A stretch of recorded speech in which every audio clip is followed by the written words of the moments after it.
If you haven't been following the latest news on GTA 6 over the past year, you might be surprised by how much information has emerged. Here's a comprehensive update on everything we currently know about GTA 6. We have details about a wide array of items and tools featured in GTA 6. These include the auto dialer, binoculars, immobilizer bypass, cutoff tool, painkillers, pool cue, trauma kits, golf driver, food and drink, golf putter, USB drive, golf iron, crowbar, golf wedge, torch, jammer, duffel bag for looting, cigarettes, and a loot backpack. Let's discuss the game engine. Developers have made significant enhancements to the Euphoria physics engine, improving ragdoll physics and overall game mechanics compared to GTA 5. Now let's discuss the multiplayer aspect. In a leaked clip from GTA 6, we observed a multiplayer session with a player count. This suggests there were 2 players present in the lobby, out of a maximum capacity of 32 slots. This mirrors the setup seen in Red Dead Online and GTA Online, where the capacity is stated as 32, but practically accommodates 30 players plus 2 spots reserved for spectators. While hopes for larger lobbies persist, it appears the testing phase involves 30-player lobbies. Leaks also suggest advanced weather systems, including heavy fog, a feature that was less common in GTA 5. Moving on to collectibles, there's mention of Wyman car parts. In a clip featuring Lucia, a developer is seen placing a cardboard box with a circular icon, indicating it as lootable. Debug text on this box identifies it as Collectibles car parts and Wyman car parts boxed generic used, suggesting players can collect car parts, possibly tied to a character named Wyman who shares a passion for classic cars with Jason. Regarding collectible hats, there's footage of Jason in an apartment where a developer interacts with a hat labeled as an ambient collectible hat. According to debug text, this hints at the inclusion of clothing items as ambient collectibles within the game. Additionally, a comprehensive list of all brands featured in the game is provided. While some brands may be integral to the story, many are included for realism and immersion. The list is displayed on screen for viewers to pause and inspect at their leisure. Similar to Red Dead Redemption 2, the weapon wheel in GTA 6 will be divided into 3 sections: weapons, equipment, and gear. Notably, players can dual-wield different weapons and access a quick item inventory displayed in the bottom left corner of the screen. While leaked recreations of the weapon wheels provide a glimpse, it's expected that the final version may evolve during the game's development. In a video snippet, an NPC is observed shooting at Jason, triggering a health tip to appear on the left side of the screen when Jason's health decreases. Additionally, the game will feature lighting and skybox systems, similar to those in Red Dead Redemption 2. Promising improvements such as volumetric clouds and better lighting effects. Speaking of criminal activities, noteworthy events include the Hank's Waffles heist, where Jason and Lucia pull off a daring robbery. Other clips suggest Jason possesses an ability to perceive through walls. Additionally, there are events focused on searching vehicle trunks, which may yield valuable items or nothing at all. Lastly, delivery and pickup warehouse events are mentioned for Port Gellhorn, though specific details are still unclear. When it comes to accessible buildings, GTA 6 offers a wide range, including the Malibu Club, a pawn shop, Jack of Hearts Club, supermarkets, bars, restaurants, apartments, and laundromats, all enriching the immersive experience. Players will also have the ability to command the other character during a robbery. In leaked footage, a prompt advises players to either check in with Jason or hold for more options, indicating the potential to issue commands to your partner during a heist. This feature aims to streamline gameplay, enabling effective control of both characters simultaneously. Unlocking doors and gates is also demonstrated, as shown in a video featuring Jason in the San Forsan area. Debug text indicates locked door panels, suggesting the necessity to unlock specific entry points. In addition, a new police system called Time Until Cops Dispatch has been implemented. Now, when you commit a crime, the police won't immediately arrive. Instead, you'll have a brief window to evade capture before law enforcement begins to converge on your location. Security cameras play a role in surveillance, but their function differs from GTA Online. Instead of instant detection, there's a detection meter similar to games like Payday 2 or 3. As the meter fills up, you must break line of sight within a certain time frame to avoid detection. Players also have the ability to restrain NPCs using zip ties, as seen in leaked footage. This feature enhances the realism of robberies, offering greater control over the situation. Additionally, players can loot vehicles, as briefly shown in the Hank's Waffles video. A button prompt to examine SUV suggests the ability to inspect random vehicles and potentially steal valuables from them. A while back, a significant leak revealed a plethora of potential world encounters, random events that occur as you navigate the game world. I've displayed these on your screen, and while I won't go through each one, you'll notice they're quite fascinating. From parking disputes to donut burnouts, protests, and even someone getting a concussion, these events add depth and realism to the world of Vice City. It's exciting to imagine strolling through such a dynamic environment where something is always happening. Take a moment to review them if you like. They're quite impressive. Moving forward, the community has endeavored to construct a map of GTA 6 based on coordinates and locations gleaned from leaks. This preliminary map outlines Vice City situated at the bottom right. The top section of the map remains somewhat enigmatic for now. Nonetheless, this initial map looks incredibly promising, and the excitement for exploring its intricacies is palpable. For the setting, we know about 3 different gangs in Vice City: San for San, a Haitian gang, the Guardia Brothers, and the far-right militia. These details create an exciting anticipation for what to expect in GTA 6. Now, let's delve into the variety of confirmed wildlife in the game. Players can expect encounters with snakes, seagulls, skunks, raccoons, alligators, wading birds, squirrels, southern leopard frogs, crayfish, lizards, skunk apes, pigeons, opossums, and even whales. While these are the animals confirmed so far, we anticipate discovering more upon the game's release. These are the species we're aware of at present. Fences in GTA 6 are not just physical barriers to jump over or drive through. They are individuals involved in illegal transactions within the game. Acting as middlemen, these characters buy illegal items from players to resell them to others. Now, let's explore the AI witness system and police recognition feature, which are notably significant. In the Hank's Waffles robbery video, beneath the wanted level stars, there's a mention of full description, suggesting that witnesses can provide detailed information about you. This implies that once identified, the police will recognize you. When Lucia enters a police vehicle, there's initially no vehicle description, but this quickly changes to a full vehicle description. This indicates that law enforcement will possess detailed information about your vehicle. Moreover, the text warns that any vehicle seen entering will be noted by the authorities.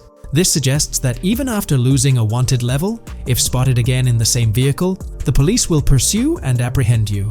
During the robbery scene, Jason attempts to prevent customers with yellow icons above their heads from calling the cops or fleeing. Additionally, a female NPC inside the diner exhibits similar behavior, with her icon flickering as Lucia leaves, turning red when surrounded by cops, and then fleeing upon spotting Lucia. These advanced NPC systems indicate a more sophisticated interaction model. Regarding item sharing, Jason and Lucia appear to be able to share items between them.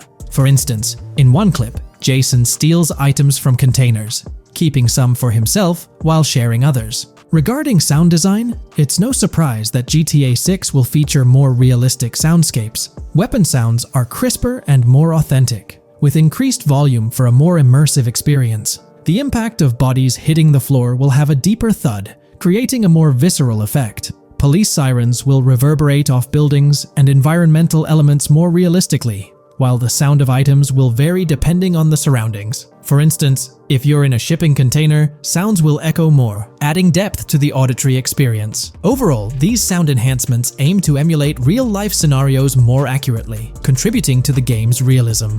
Moving on, we have an extensive list of every confirmed vehicle slated to appear in GTA 6, sourced from both the game files and leaks. I covered these in detail in a previous video, so I won't repeat them here. However, I've provided them on your screen for your reference. If you're interested in exploring the full list yourself, you can find them on page 30 of the document. The game features improved vehicle damage and handling, as seen in clips where crashes result in realistic effects, like splitting front fenders and bending car hoods. Furthermore, car interiors now include a functional GPS and waypoint system, enhancing immersion, especially in first-person driving. Players also have the option to enter a car from the passenger seat, adding a touch of realism to gameplay. These details highlight GTA 6's commitment to intricate design elements, evident in its meticulous attention to detail throughout the game.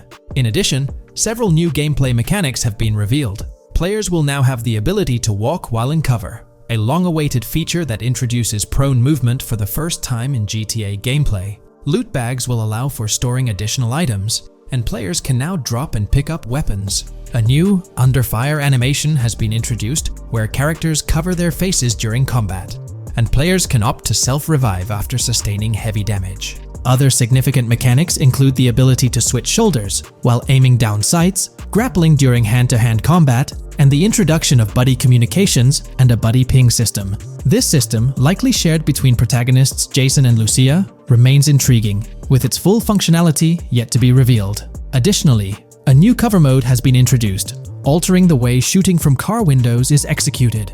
Characters will now fully lean out of windows, enabling full 360-degree shooting. Furthermore, a new ability system has been introduced, potentially exclusive to Jason, allowing for a form of wall perception. Whether Lucia will possess this ability remains uncertain. Players can also interact with a greater variety of objects and NPCs, engaging in actions such as carrying bodies, committing robberies, issuing threats, and conversing during criminal activities.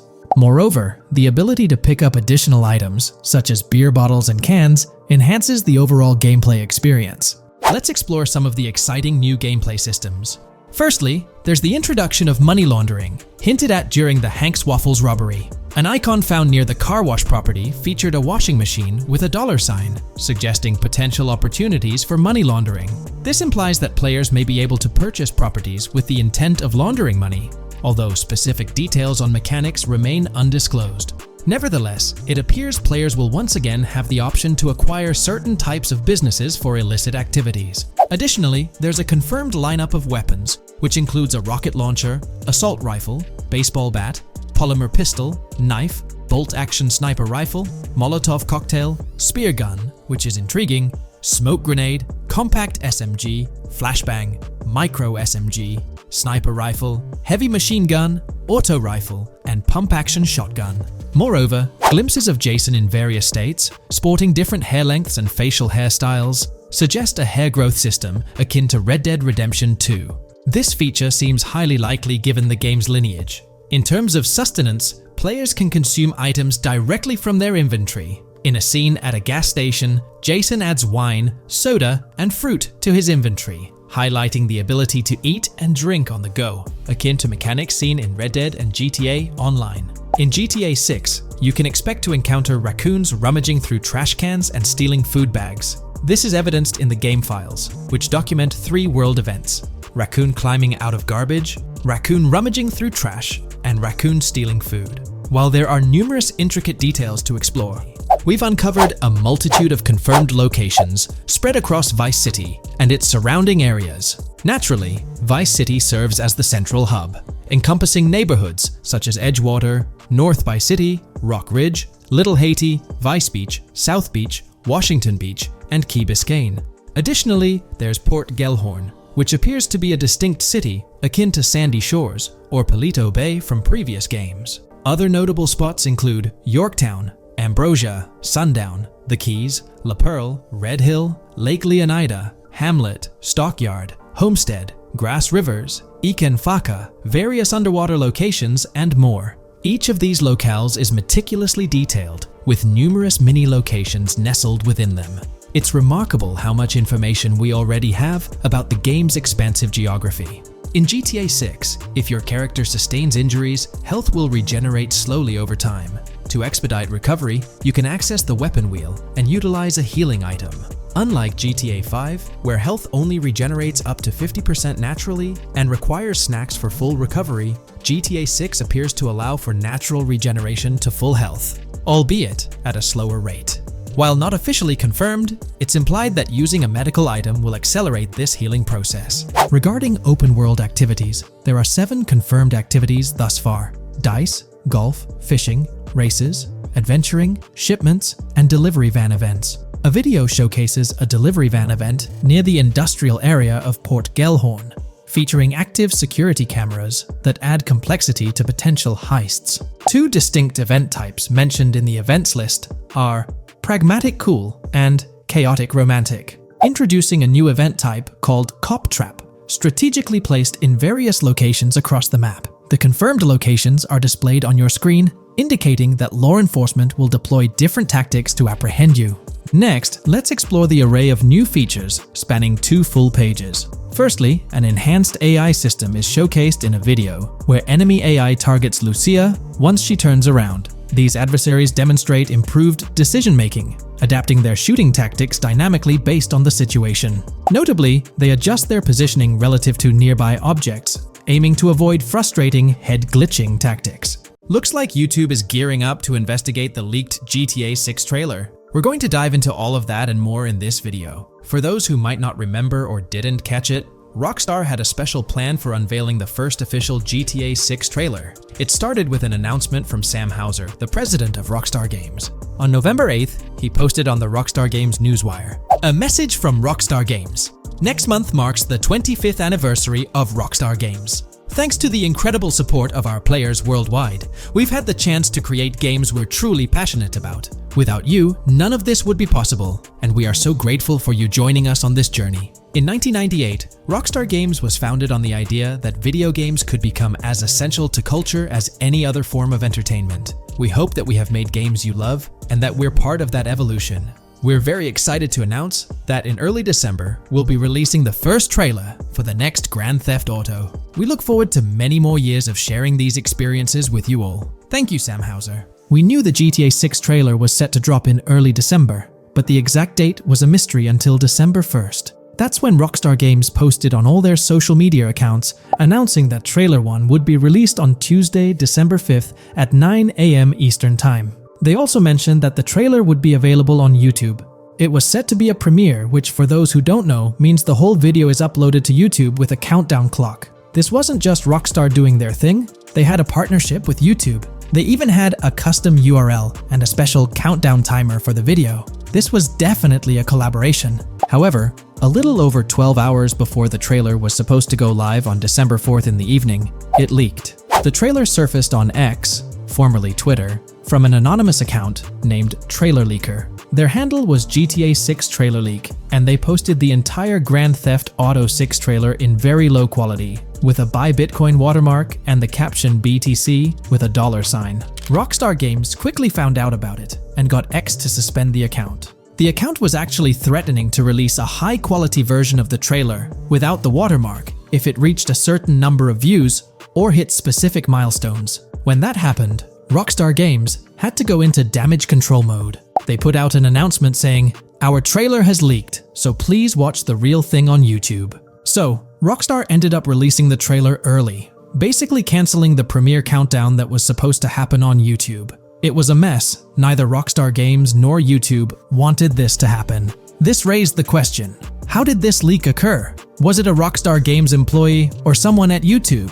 The only people with access to the trailer would be those responsible for Rockstar's YouTube account, and it's unlikely they would leak it. However, YouTube also has access to the trailer. The people behind the scenes at YouTube, high up enough to have access, could see and download the trailer. Naturally, fingers started pointing at YouTube. Now it looks like YouTube has officially responded. According to Tom Henderson over at Insider Gaming, from what I can gather, YouTube has investigated employees breaching their contractual agreements on 2 different occasions in the past 18 months due to employees accessing content on the back end. Following today, which unfortunately had some leaks surrounding Sony's state of play, we can presumably expect a 3rd investigation fairly soon. Clearly, one of the occasions mentioned in the past 18 months is the GTA 6 trailer leak. Honestly, this theory that someone from YouTube leaked it has been around since day one. With all the hype around GTA 6, it's not surprising someone couldn't keep it under wraps and leaked it, causing a huge stir. There have been so many leaks in the past few years, right before major events or trailer drops, making it more obvious that YouTube might be the source. This seems to be what happened with GTA 6, because the people with access are supposed to sign contracts or NDAs, preventing them from sharing this kind of information. So, what will Rockstar Games do next for GTA 6? Almost everything about this game has been leaked, from initial details like Project Americas, which turned out to be true after Rockstar's own investigation, to the fact that it's set in Vice City with a female and male protagonist duo. There were the major leaks in September 2022, the leaks right before the trailer was supposed to drop, and then the trailer itself leaking 12 to 15 hours early. It's unclear what Rockstar will do for the next trailer, character reveals, or gameplay footage. Will they risk uploading it to YouTube again after this disaster? Or will they stick to their newswire, despite insiders and data miners being able to access and share that information? Rockstar is definitely in a tricky situation. At least it's good news that YouTube is trying to crack down on this. They might be doing this because they could face massive lawsuits. The GTA 6 reveal was supposed to be one of the biggest events in video game history, and it was ruined because someone behind the scenes at YouTube likely leaked it. So, the big question is whether Rockstar Games will go back to YouTube. One way they could avoid a similar issue is by not announcing when they're going to upload the next trailer. If I had to guess, YouTube probably won't get another exclusive deal or a premiere. If Rockstar were smart, they'd upload the trailer shortly before the announced drop date and keep it private until then. That seems like the safest route. What do you guys think? How do you think Rockstar will handle future video uploads? Will they stick with YouTube, move to their newswire page, their own Rockstar Games site, or use another method entirely? Let me know your thoughts in the comments below. I'd love to hear your ideas. From 2022 and onward, a group of passionate GTA fans have been diving deep into GTA 6 gameplay leaks, and what they discovered was wild. Their mission? They're trying to map out the entire landscape of GTA 6 before Rockstar Games even releases the official game. And guess what? They're actually making some serious headway. This is all about the ongoing GTA 6 mapping project. So, how did this whole endeavor start anyway? It's an interesting story that not many folks are aware of. You see, there was a similar craze back when GTA 5 was announced. Back in 2011, a group of dedicated fans took it upon themselves to predict and sketch out the layout of GTA 5's terrain. How did they do this? By meticulously analyzing every single trailer that Rockstar Games dropped in the year leading up to the game's eventual release in 2013. The surprising part? When the game finally hit the shelves, a substantial chunk of what these fans had mapped out turned out to be surprisingly accurate. Sure, there were a few locations that were a bit inaccurate, like the military base being off and the dam placed in the wrong spot. Also, there were some variations in the overall shape of San Andreas, but considering they solely relied on Rockstar's official footage and had put in 2 years of work, their accuracy was pretty commendable.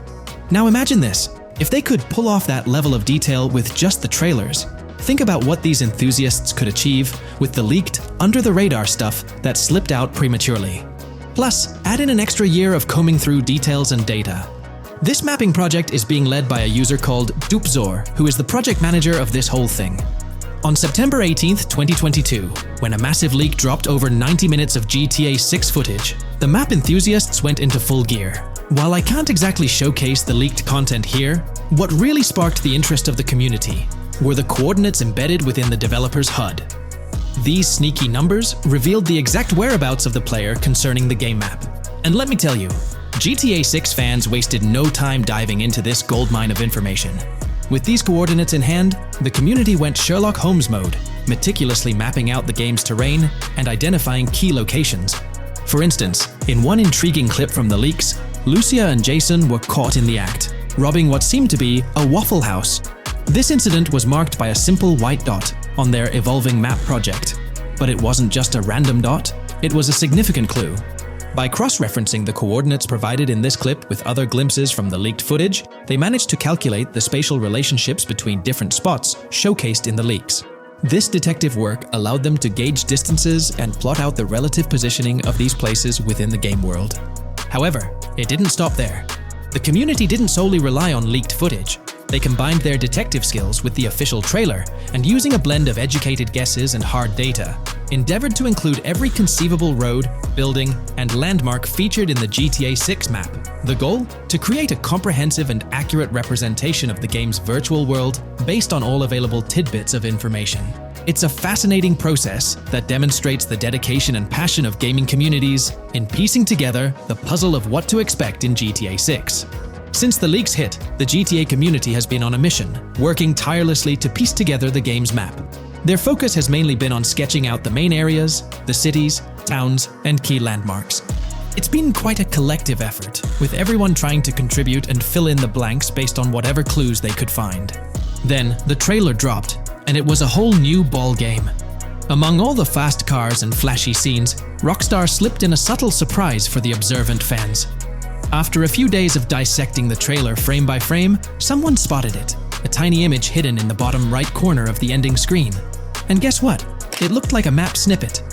Naturally, the community went into full detective mode. They put on their magnifying glasses and compared this mysterious map with the one they'd been building from the leaks. There were some similarities, especially with the layout of the right side and the presence of separate islands at the bottom, surrounded by water. But here's the catch. That image was pixelated to the max. It was like trying to figure out a puzzle with half the pieces missing. The lack of detail made it nearly impossible to confirm if it matched their map. This whole revelation sparked a heated debate among fans. Some folks started wondering if Rockstar deliberately threw this low-res map nugget to mess with their heads. Could it be that Rockstar is messing with the community, leading the GTA 6 mapping project into the wrong path? It's pretty odd for Rockstar to include this map, as it was deliberately placed. When it comes to safeguarding the details of their upcoming games, Rockstar is notoriously tight-lipped. So, when those leaks dropped in 2022, it really threw a spanner in the works for the company. It's kind of a déjà vu situation, considering a similar thing happened back when GTA 5 was in the spotlight. I can't help but wonder if Rockstar did this deliberately, as a deliberate move to shake things up and keep everyone guessing. But then again, we, the GTA fans, are pretty good at concocting theories out of thin air.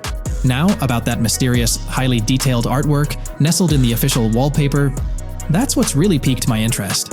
It's like this odd piece that stands out from the rest, making me think it wasn't just randomly thrown in there. There's gotta be some intention behind it, right? The big question swirling around is whether it's a sly misdirection or a subtle clue for the savvy gamers. But honestly, we won't get any answers until the game hits the shelves, or maybe, if we're lucky, after another sneak peek in a new trailer.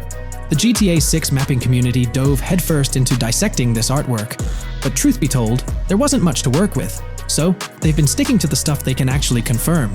Oh, and those maps floating around, especially the ones from IGN and PC Gamer, they're more like creative interpretations. Think of them as speculative mock-ups cooked up by the mapping community based on their hunches and educated guesses. There's a whole lot of imagination at play there, but none of it has received the official stamp of confirmation. The GTA 6 mapping project might not be dropping any bombshells about unknown locations in the game, especially considering how the gameplay leaks already spilled quite a bit on what's in store. Now, the heart of this community effort lies in the finer details. They're all about pinning down the exact spots where these landmarks and locations are going to be placed within the game's vast world. However, let's be real here. They've barely scratched the surface, covering roughly just 10% of the entire map. Still, kudos to them for the tremendous effort and progress they've managed to make with what they have. What's confirmed though is that this map in GTA 6 is going to be an absolute beast, nearly double the size of the already sprawling map in GTA 5. They've made strides, particularly in fleshing out the Miami Beach region seen in the trailer, those gorgeous Venetian islands from the breathtaking aerial shot, and even narrowing down the location of Lucia's incarceration in the game. Looking ahead, this ongoing commitment over the coming years will gradually unveil more insights into what we can anticipate from the GTA 6 map. The anticipation is real, and it's fascinating to witness how this mapping endeavor will continue to shape our expectations for GTA 6. Looking at the timeline, it's pretty clear that both the completion of the project and the release of GTA 6 are still a considerable number of years down the road. But let me tell you, the dedication and hard work displayed by this community are nothing short of remarkable. Honestly, they deserve way more recognition for what they're doing. If you're keen on staying updated with the latest progress, or even lending a hand to this endeavor, I strongly recommend hopping onto the GTA 6 mapping community Discord. You'll find the link in the description below. These individuals have a monumental task ahead of them. But you know what? It's an incredibly intriguing project. Back in the days before GTA 5, I didn't even know something like this was happening behind the scenes. But now, as we patiently wait for 2025, every snippet of information or rumor about GTA 6 gets me all excited. And out of everything related to the game, I find the mapping community's tireless efforts the most captivating and commendable. A massive thank you to every single person contributing their time and effort to this project. I genuinely cannot wait to witness the final result of all their hard work. Hey there! In this video, we're diving into an upcoming terrain system in GTA 6 brought to you by Rockstar Games. Additionally, we'll explore some cool graphics enhancements like ambient occlusion, global illumination, and material tinting slated for the next GTA. The scoop comes straight from an official patent filed by Take-Two Interactive, Rockstar's parent company. So let's kick things off by checking out the patent titled Method and Apparatus for Enhanced Graphics Rendering in a Video Game Environment. According to Rockstar Games, the rendering of real-time graphics usually happens in a pipeline setup like this one. At the core of it, the process kicks off by handling 3D vertex information, moving on to render pixel-level details like light, color, and shadows. In the current systems, one or more shaders are employed for this pixel-level rendering. These shaders are essentially programs that operate on the GPU. The challenge in rendering lies in finding the right balance between realism and detail, while ensuring smooth performance, aiming for that higher frame rate. For example, a virtual world should illustrate various terrains that mirror a number of lifelike geographical areas. Each of these terrains can provide unique interactions with a virtual character in the video game. By way of example, a virtual player traveling through sand or snow should leave footprints that are different than the virtual player walking down a concrete sidewalk. However, because of the number of various terrains that need to be accounted for, and the unique behavior of each terrain, conventional graphic systems do not have enough processing power to account for dynamic terrain and the associated interaction with players of the game. So, Rockstar Games developed a shader system for efficiently rendering various types of terrain with high realism. Let's take a peek at the system. The world level map, visible in the bottom right, outlines all the different dynamic terrains, such as muddy, sandy, grassy, hard ground, snowy, and more. Take a gander at this world level map showcasing the diverse terrains. Now, let's explore the various dynamic terrain zones within the game world. Using Red Dead Redemption 2 as an illustration, this world level map plays a pivotal role in determining the terrain that players or NPCs interact with. Essentially, it acts as the foundation to generate a trail map. Think of a trail map as a record of all the imprints left behind by characters, vehicles, and other objects, like the aftermath of explosions. Take this image for instance, showcasing how the snow has been altered by the actions of this NPC. Different shaders of the shader system are used for different terrain types and with different trail map types. For example, basic terrains do not require special shaders, while shallow mud terrains can advantageously benefit from a parallax surface shader to efficiently show ruts and tracks in the terrain with a high detail trail map. As an additional example, deep mud terrain may use a tessellation surface shader to model the ruts and tracks in the mud. You might be aware that in Red Dead Redemption 2, you can leave realistic footprints in the snow and mud. Rockstar explained that they employed two shaders for this effect: parallax maps and desolation. These shaders create a convincing illusion of high-level deformation, where footprints appear on the terrain's surface. In reality, the surface is warped but not physically deformed, ensuring a smooth and polished movement experience. In GTA 6, they're applying the same technique to bring an extra layer of realism. This will be particularly noticeable with explosions, firing RPGs at the ground, walking through mud, or driving vehicles through it, each leaving distinct tracks based on the terrain. RPGs, for instance, will create craters on the ground. This adds a significant level of interactivity, making it feel like you're genuinely impacting the game world in real time. Despite it being an illusion, the result will be remarkably realistic, akin to the snow in Red Dead Redemption 2. To sum it up, this graphics rendering patent encompasses the dynamic terrain,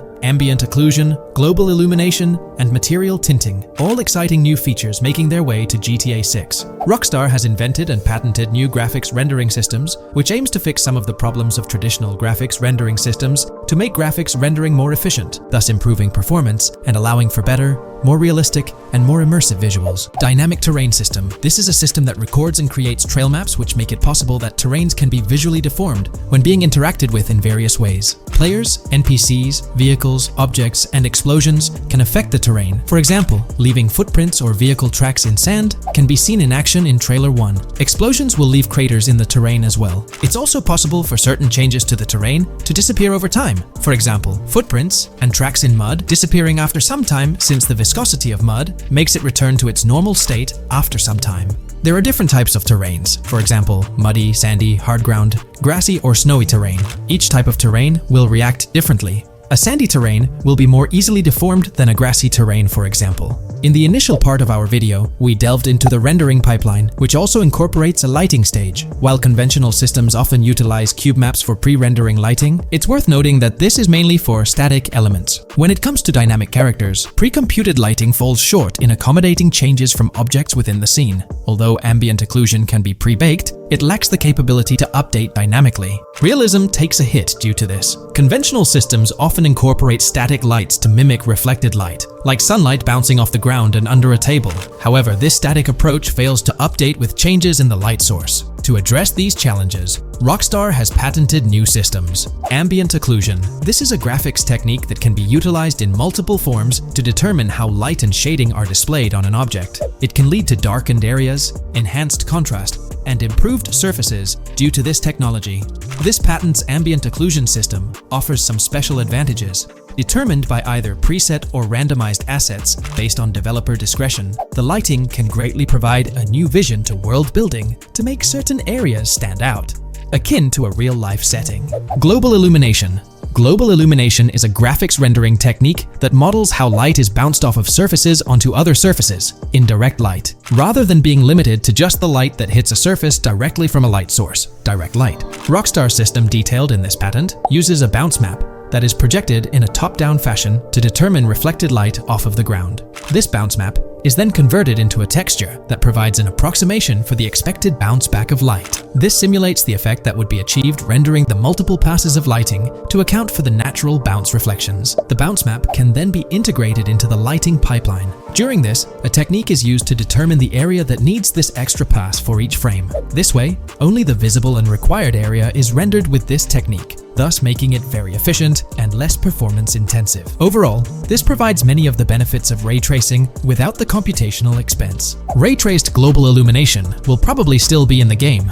For example, Lucia prison clip in Trailer 1. This special system is just a way to render large-scale global illumination efficiently. Now, let's touch on the final problem that Rockstar has addressed through this patent with conventional systems. Finally, as another example, to develop a rich and engaging game world, it is advantageous to populate the world with variations of similar objects. In other words, you do not want every simulated person, cow, gun, car, cart, ship, or animal generated in the game to look the same. Because the 3D model for many of these objects would be identical, variation was traditionally accomplished by creating different texture files to paint a different look on the object. For example, two variants of a cow model could be created, one with a texture to create a brown cow, and the other with a texture to create a black cow. These prior art systems created the desired variety at the cost of artist time, computer memory, and resources to maintain a multitude of different hand-authored variants for each in-game object. To combat this, Rockstar is introducing material tinting. RDR2 had a system that could tint the color of clothes to create far more variations on NPCs. This new patent is an evolution of that system and allows for creating of several in-game object variants from a single model. It can not only modify an object's colors, but other material properties, such as metalness and lighting parameters, or add additional layers to it, such as mud, snow, or dust as well. Envision the extent of customization that awaits in this game. Summing up the official patent for graphics rendering, it's evident that Rockstar has elevated numerous systems from Red Dead Redemption 2. Share your thoughts on everything covered in today's video in the comments below. The GTA 6 community has just found some major clues left by Rockstar Games, and it was under our nose the whole time. GTA 6's Trailer 1 revealed a ton of new things about the game off the bat, but recently, there's been even more developments that show off the GTA 6 main character story, Lucia. We learn a bunch of new things about her background, so if you're not interested in potential spoilers, this may not be the video for you. This information is directly from Rockstar Games, so this is the real deal. So getting into the details of Lucia's jail cell, let's focus on those newspaper clippings. I'll do my best to zoom in and enhance the image, but there are two distinct white clippings with black text. One of them appears to have a portrait, and I can only speculate that it might resemble a modern-day wanted poster. This could be showcasing the story of Lucia's alleged crime, accompanied by an image like a visual representation of what she's accused of. It's almost akin to a wanted picture that you'd find in a newspaper. This phenomenon isn't unheard of in real life. When people do something noteworthy or newsworthy, it's not uncommon for them to keep a record of it, like an article, and put it up on their wall as a sort of memento. It's like a snapshot of a moment in their life, even if it involves legal trouble. So Lucia might be preserving this particular newspaper clipping as a piece of her history, whether it's for sentimental reasons or perhaps as a reminder of the circumstances that led to her incarceration. Now let's broaden the scope a bit and draw comparisons to previous GTA protagonists. Take Michael DeSanta, for instance. His mansion has family photos on the walls. Franklin Clinton's house features similar personal touches. Even Trevor Phillips, in his trailer, has pictures that tell a story about his life. It's not just confined to the HD era. Even in the 3D era games, characters had their own way of leaving traces of their lives in their living spaces. This inclination to personalized living spaces is fascinating. In Lucia's case, the jail cell is an unexpected canvas for her personal story. It makes you wonder about her background, the choices she made, and the events that led her to that cell. Exploring these details could give us a deeper understanding of who she is and why she's in the predicament we find her in. Considering Lucia's attachment to those newspaper clippings, it raises interesting questions about her attitude towards her crimes. Perhaps she finds a sense of pride, or even enjoys the bit of notoriety or fame she's garnered from her actions. Keeping those clippings might be her way of cherishing the attention or recognition she's received. The prospect of spending a substantial amount of time in prison also suggests that it could involve more than just a brief cutscene, but potentially a series of missions within the jail environment. Now, shifting our attention to the picture above the bunk bed, it's a bit of a visual puzzle. While it's challenging to discern details, on the left side, there's a guy with a drink in hand, donning a white t-shirt. Next to him is a woman with voluminous hair, and in the foreground, there's another figure. This composition raises the question of whether these individuals could be Lucia's family. The dynamics and connections between characters are often crucial in unraveling the narrative of any GTA game. Acknowledging my limited knowledge about jail life, it's uncertain whether inmates generally have the privilege of keeping photographs with them as mementos. However, in this specific scenario, it appears that Lucia can. This might imply that the prison depicted isn't a maximum security facility, given the freedom for inmates to keep personal items. While the setting is far from casual, it offers a level of interaction and mobility, allowing inmates to go outside, engage in conversations, sit at tables, and soak in sunlight. The orange jumpsuits signify their status, but the absence of being handcuffed to the ground suggests a certain level of relative freedom.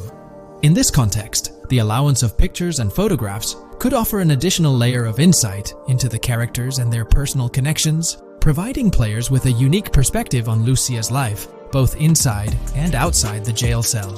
Taking a closer look at the latest image, which I've adjusted to bring out more details, there's another intriguing photograph. A guy in an orange shirt catches the eye, positioned alongside two women on the right. The one on the left appears to be sporting a hat and sunglasses, although discerning whether any of them is Lucia remains challenging. They could very well be family members, close friends, or simply individuals from her social circle. Amidst all the uncertainty, Lucia seems notably fixated on reflecting upon her actions and the community's response. Beyond this, it's evident that Lucia maintains a distinct connection with a specific group of people, as indicated by the presence of their pictures in her jail cell. It's not just about her individual experience. There's a shared history captured in those photographs, hinting at relationships that go beyond the confines of the jail cell. Directly below the image featuring the guy in the orange shirt and the other girls, there's yet another photograph. Although the details are obscured, the presence of someone standing in the picture is noticeable. Lucia is seemingly constructing a collage of photos, creating a visual narrative that serves as a repository of memories. These images might play a crucial role in not only grounding her within the context of her relationships, but also providing a semblance of continuity and connection to the outside world. It's worth mentioning that the footage I'm working with is the highest quality version sourced from YouTube, as Rockstar hasn't officially released it on their Newswire page. Despite being in 4K, the YouTube upload might introduce some compromises in image quality, so there could be nuances in the pictures that we might miss. Once Rockstar throws the official trailer our way, we're likely to get a treasure trove of additional details. But for now, let's roll up our sleeves and dissect the snapshots from Lucia's jail cell. Apart from Jason, there's another player in Lucia's story. Stephanie, the Leonid Department of Corrections representative. Picture a different scene though. Lucia's cell is a far cry from Stephanie's office. In this particular shot, Stephanie's unmistakably holding down the fort in a black dress, center stage on the right. Flip to the left frame, and there she is again, donning a red dress on the right side. Behind her, there's a framed message teasing with "if you miss," but the rest remains a mystery due to some pesky screen glare. Now let's make a full turn and voila, another Stephanie pic in the bottom right corner. This time, the backdrop suggests a domestic scene, perhaps with a partner. She's got on some bluish shades, slightly different from what we catch a glimpse of later. The background paints a more vivid picture, a collection of books, pamphlets, a conspicuous high-visibility vest, and yet another potential newspaper clipping. Whether it's a routine thing or an anomaly, the jury's still out. So, what's the inside scoop on Lucia's backstory gleaned from her jail cell environment? Well, the state of the jail suggests it's seen better days. Peeling bits off the windows hint at a place with some history. That initial shot with the barbed wire strongly implies it's not a newly minted spot. It's got the wear and tear of time etched into its surroundings.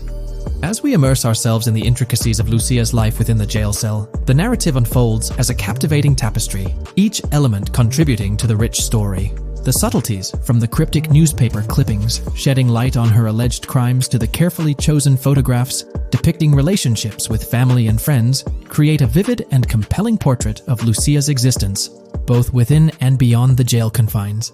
The personal touches within her confined space evoke a rawness that harks back to the legacy of previous GTA protagonists. Lucia's jail cell, unexpectedly, becomes a canvas revealing a story that transcends the conventional GTA narrative. It prompts curiosity about her past, the decisions that led her to incarceration, and the intricate web of relationships that define her.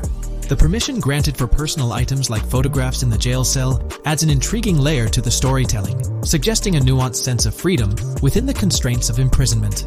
Lucia's attachment to these items, whether they be newspaper clippings or family snapshots, beckons players to ponder her perspective on her own actions and the recognition she may have garnered. While we eagerly await the official trailer release from Rockstar, it is clear that Lucia's story is woven with complexities and mysteries that leave us yearning for more. The weathered appearance of the jail environment, with peeling bits off the windows and subtle signs of aging, hints at a setting steeped in history, amplifying the anticipation for the unfolding narrative. Thus, with these glimpses into Lucia's world, we find ourselves surrounded by a plethora of unanswered questions.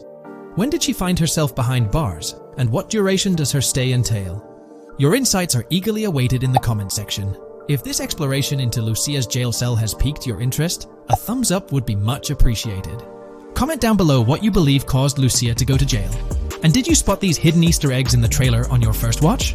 I'm interested to hear back from you guys. Thank you for watching. If you would like to support our analysis content on GTA 6, make sure to subscribe and leave a like. There's been a lot of talk since GTA 6 was announced, with rumors flying all over. But hey, here's a rundown of confirmed stuff like vehicles, items, weapons, and features for the game. Now, the official release of the game is still a good few years away. Rockstar Games is really putting in the work to make this game top-notch. But thanks to a leak, we've got some inside info. We're talking cars, new physics, main characters like Lucia and Jason, map locations, a massive open world, tons of stuff to do in-game, and a bunch of weapons you'll get to use. We've also learned about better AI for non-player characters, some RPG elements, and cool new gameplay features. All this has got the gaming community buzzing about what GTA 6 will bring when it finally drops. Let's dive into the primary video clips making rounds on social platforms, showcasing mission gameplay, and offering insights into Rockstar Games' vision for GTA 6. Among the widely shared footage is a mission featuring Lucia, the game's playable character, and a Latina protagonist attempting to rob Hank's Waffles, a diner. During this early test phase, the non-player characters lack distinct facial features and bear a dummy-like appearance, humorously dubbed in-game as such. By the way, I'm holding a monthly giveaway for a PlayStation 5.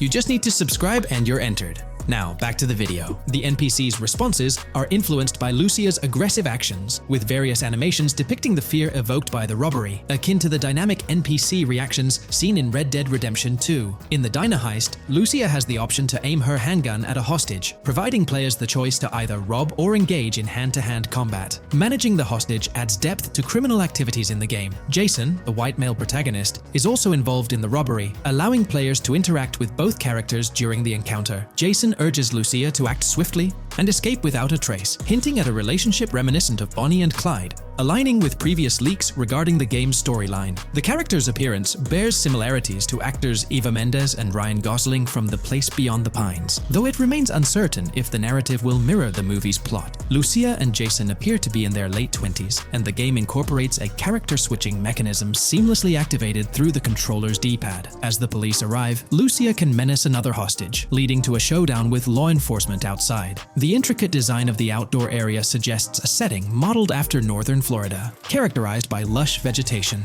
As Lucia and Jason make their getaway, they rack up 2 wanted stars but avoid a shootout, deftly maneuvering around parked cars before commandeering a police cruiser. This early mission stage is apparent with tutorial-like cues, one highlighting improvements in police AI, where law enforcement remembers vehicles linked to illegal actions. The scene wraps up with Lucia driving the police car, Jason reassuring her of their ability to shake off the cops. However, their escape comes to an abrupt halt, with an unintended collision at an outdated car wash. The early footage reveals a minimap reminiscent of Grand Theft Auto 5, with icons possibly denoting missions from unfamiliar characters labeled WM and YJ. As they ascend to the VIP second floor, Dre interacts with DJ Tip, who appears irked by drink delays. A brief spat implies Tip's unpopular status. Dre moves on, and the clip ends. It's important to note that these clips depict early development stages, subject to changes throughout the game's progress. Another intriguing leak spills details on over 500 in-game events, encounters, and Easter eggs. While we can't cover them all, here are a few highlights. Various events like fishing, Satanist houses,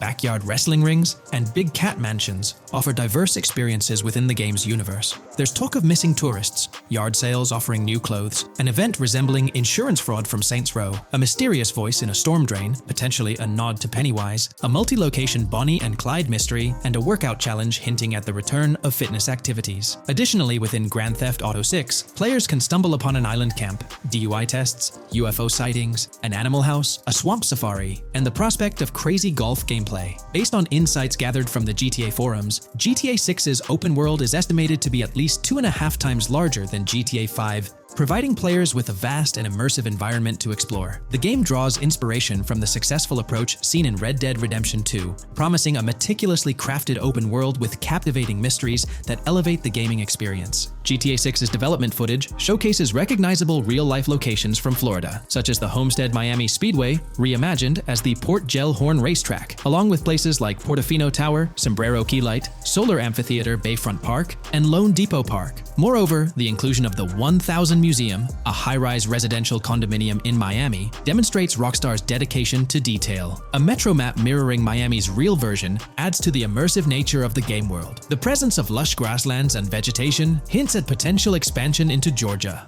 although this aspect remains speculative until officially confirmed. The Miami Beach Police Department's resemblance to the Vice City Neighborhood Police Station shows how Rockstar brings creativity into their world designs. Of course, with any early info, we're waiting for official confirmations to see how these elements fit into the final game. Until then, the mystery around Grand Theft Auto 6 will definitely keep fans excited for its release. Now, let's take a look at the primary locations featured in GTA 6. Ambrosia comprises Ambrosia Farms and the Tarmac. Bayside Copperhead, the Everglades or Grass Rivers, Fairyland, and Fairyland Forest offer distinct settings. The Keys region includes East Key, Low Key, and additional spots like a garage, gas station, and liquor store. Lake Okeechobee encompasses a motel, prison, and racetrack, while Little Haiti, North Beach, and North Miami feature establishments such as gas stations, hideouts, and liquor stores. Port Gellhorn distinguishes itself with detailed spots like an abandoned building, basketball court, beach, bingo hall, bowling alley, car wash, fishing store, fruit stand, gas station,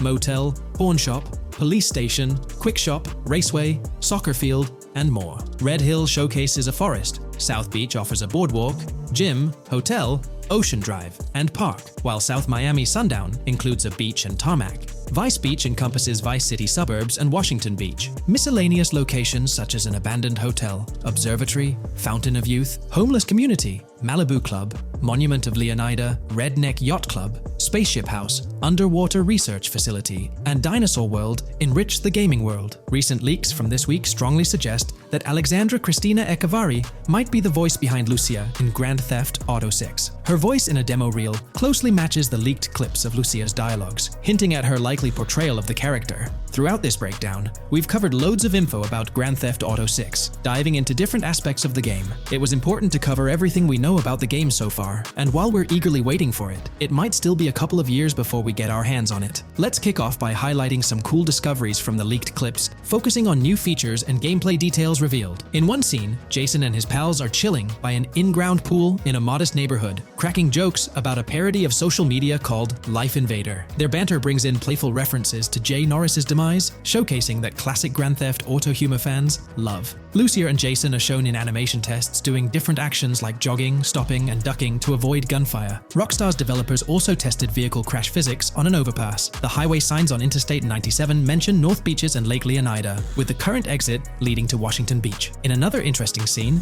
Jason finds a shipping container filled with stacks of cash and a motorbike. Various development clips reveal tweaks being made to a vehicle's interior, hinting at potential new designs or customization options for players. Throughout the clips, interactions with NPCs in the open world are demonstrated, including characters taking selfies, which adds depth to the game's environment and immersion. There's a moment where Jason enters a gang member's territory and takes cover behind a truck, showcasing unique animations for characters reacting to being shot. A notable find in the clips is a jetpack, previously leaked by Tom Henderson, which is seen inside the Jack of Hearts Club. The game features parody social media logos like Snapchat, Instagram, and Life Invader. Characters also sport different hairstyles, with details like Lucia's visible bra under her shirt, adding realism. A new feature is the ability for players and NPCs to hold their guns sideways during combat, adding a different dimension to fights. Additionally, Jason is seen twirling his rifle in the air, while another character in a parking lot shoots at him with their pistol held sideways. The leaked clips also reveal early police AI testing, with NPCs showing better cover usage in shootouts. There's a scene where Jason holds up a diner worker with an assault rifle, and while there are dialogue options similar to Red Dead Redemption 2,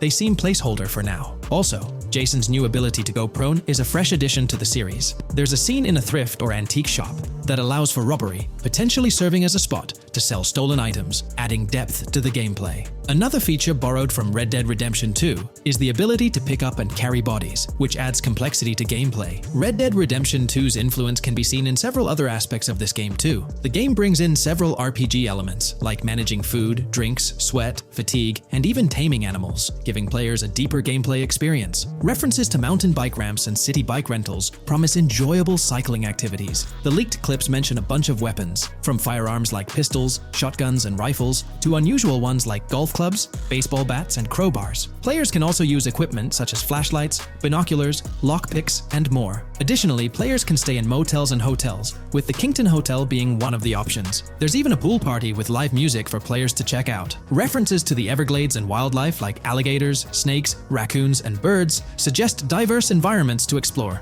The weapon wheel system, similar to Red Dead Redemption 2, limits the number of weapons and items players can carry. Lucia can carry a loot bag, possibly used for robberies or stealing from different places. The inventory system allows players to carry health kits and other items for temporary boosts, and Jason can pick up and drop weapons from his inventory. The clips hint at animations like overdose, suggesting unique actions or events in the game. There are indications of horses and horse riding mechanics, possibly inspired by Red Dead Redemption 2.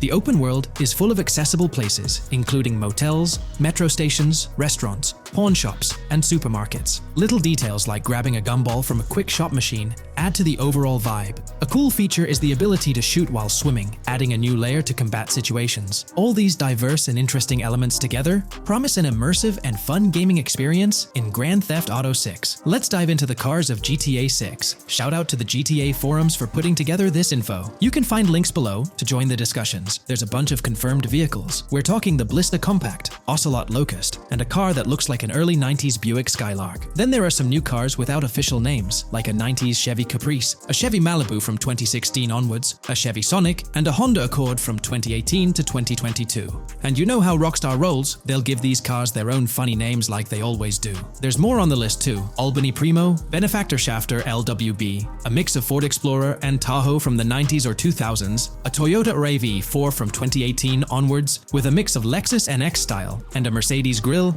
Pegassi Tauros, a 1980s Jeep CJA Scrambler, a 5th Gen F150, a G20 conversion van, a Brute Camper, Vapid Speedo, HV Mixer, Metro Mover, D-Class Sheriff SUV, Mobatsu Sanchez Livery, Nagasaki Street Blazer, a 1970s Ford Ranchero, a 1971 Buick Estate, an Albany Emperor, D-Class Turbo Sabre, Yoga Classic, the Contender, and Sadler. Moreover, gamers can anticipate a range of vehicles in Grand Theft Auto 6, including the Slam Van Pickup, Bobcat XL, an updated Regina, Alpha, Gauntlet Classic, Moonbeam Helion, Boxville Go Postal, an unidentified Albany vehicle drawing inspiration from a 1959 to 60 Cadillac, a Rebel, an unknown Asian sedan, a Ferrazzi or Feroci, Baller, Novak, Buffalo STX, Alpha and Feudo, a Benson NF 890, Buffalo without a sports bumper, and the Steyr and Landstalker. This extensive lineup promises an immersive and varied driving experience for players within the game. What's got you hyped about this game? Share your thoughts in the comments below.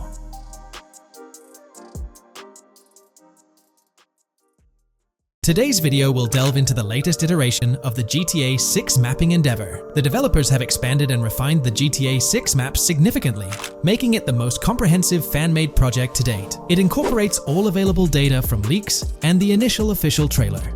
We'll explore the recent updates to the map and conduct a fascinating comparison between the current GTA 6 map and those of previous GTA games. Additionally, we'll examine a fan-created satellite view of the GTA 6 map, along with the inclusion of Tommy Vercetti's mansion spotted in the trailer. All of these elements will be discussed in detail throughout this video. Let's kick things off with the GTA 6 mapping project. Changes have been implemented across all regions of the map.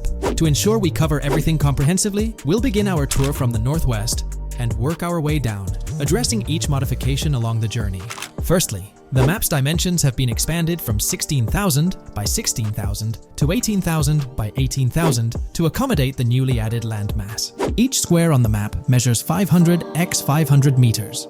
Based on the latest estimations, the map will be larger than before, requiring more space to accommodate all its features. Currently, the northern portion of the map remains unknown, which contributes to its perceived size.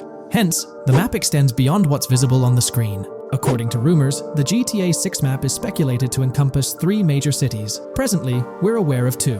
Vice City, the largest city, and Port Gorn, which has undergone further expansion in the latest map update. The third location, Yorktown, is anticipated to be modeled after Tampa. Rumors suggest that it could be the third major city featured on the map. However, at present, there's limited information available about it in the leaks. The only indication we have is a sign displaying New York Tune within Port Gorn.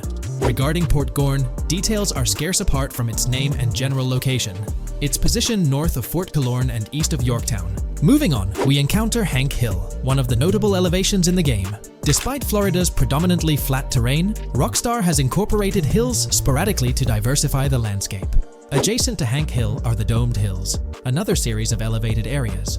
Notably, the border of a river is highlighted in orange, indicating speculative terrain. Nonetheless, it appears to be situated in the vicinity of Red Hill, a small town positioned near Lake Leonida.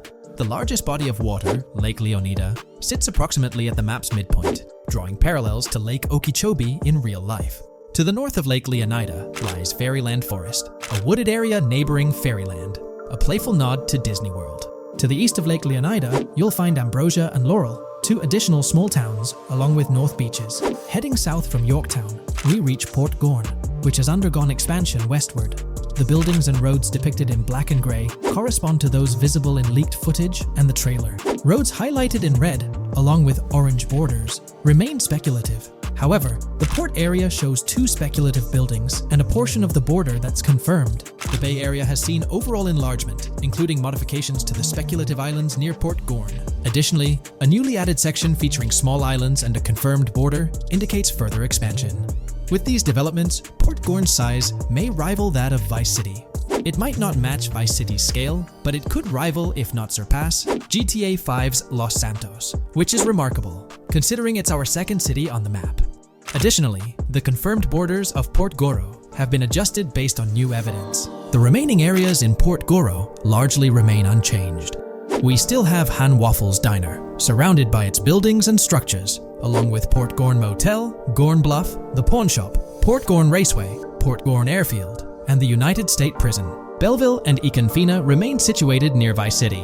Now, focusing on Vice City itself, much of it retains its layout from the previous map update. We observed the increasing density of the map, particularly with the Stockyard and Crossdown area now filled in, along with the hotels in the Vice Beach area. The proximity of the buildings to one another is quite striking. Additionally, the buildings on Pelican Harbor Island remain consistent with the previous update. However, there's been a recent discovery. I'd appreciate your thoughts on this matter in the comments below, as it could potentially be significant if confirmed. According to this viewer, they claim to have identified Tommy Vercetti's mansion in the trailer. They're referring to this specific mansion situated on the middle island, directly behind the enormous yacht. It bears a striking resemblance to his iconic abode, raising the possibility that it could indeed be the one. However, it's challenging to make a definitive judgment, since it's nighttime in the footage. It could simply resemble it, but it's difficult to confirm. Nevertheless, it would be fantastic if it indeed makes a return in the game. The recent update brought significant changes to Vice City, particularly with the Vice City port. This is where the scene featuring the bolt shot from the trailer takes place. Now, we have a clearer understanding of its entire border, with some buildings identified. There are 2 speculative buildings, along with some confirmed ones. The bridges have been updated, and there have been adjustments to the speculated Raya Way. Furthermore, the FLP Solar Amphitheater has been relocated northward based on new evidence. The Vice City International Airport metro station has also undergone updates, aligning with new information from leaks. Notably, the airport now appears more complete, with an additional hangar. These encompass all the changes made to Vice City, Now let's shift our focus to the Grass Rivers, as they've also received updates. The speculative landmass along the west coast has been adjusted to accommodate the map expansion. Notably, the Lake SLW waterway now connects to the Grass Rivers, providing insight into the potential appearance of this swampy region on the map. A scene from the trailer showcased the Airbolt, a vehicle likely used for traversing these areas. Hamlet remains in its original position, serving as a parody of Homestead. It's interesting to note the location of the Shaka Shed, situated in the middle of the Grass Rivers, reminiscent of the shacks seen in Lemoyne in Red Dead Redemption 2. This suggests that this area may draw inspiration from its counterpart.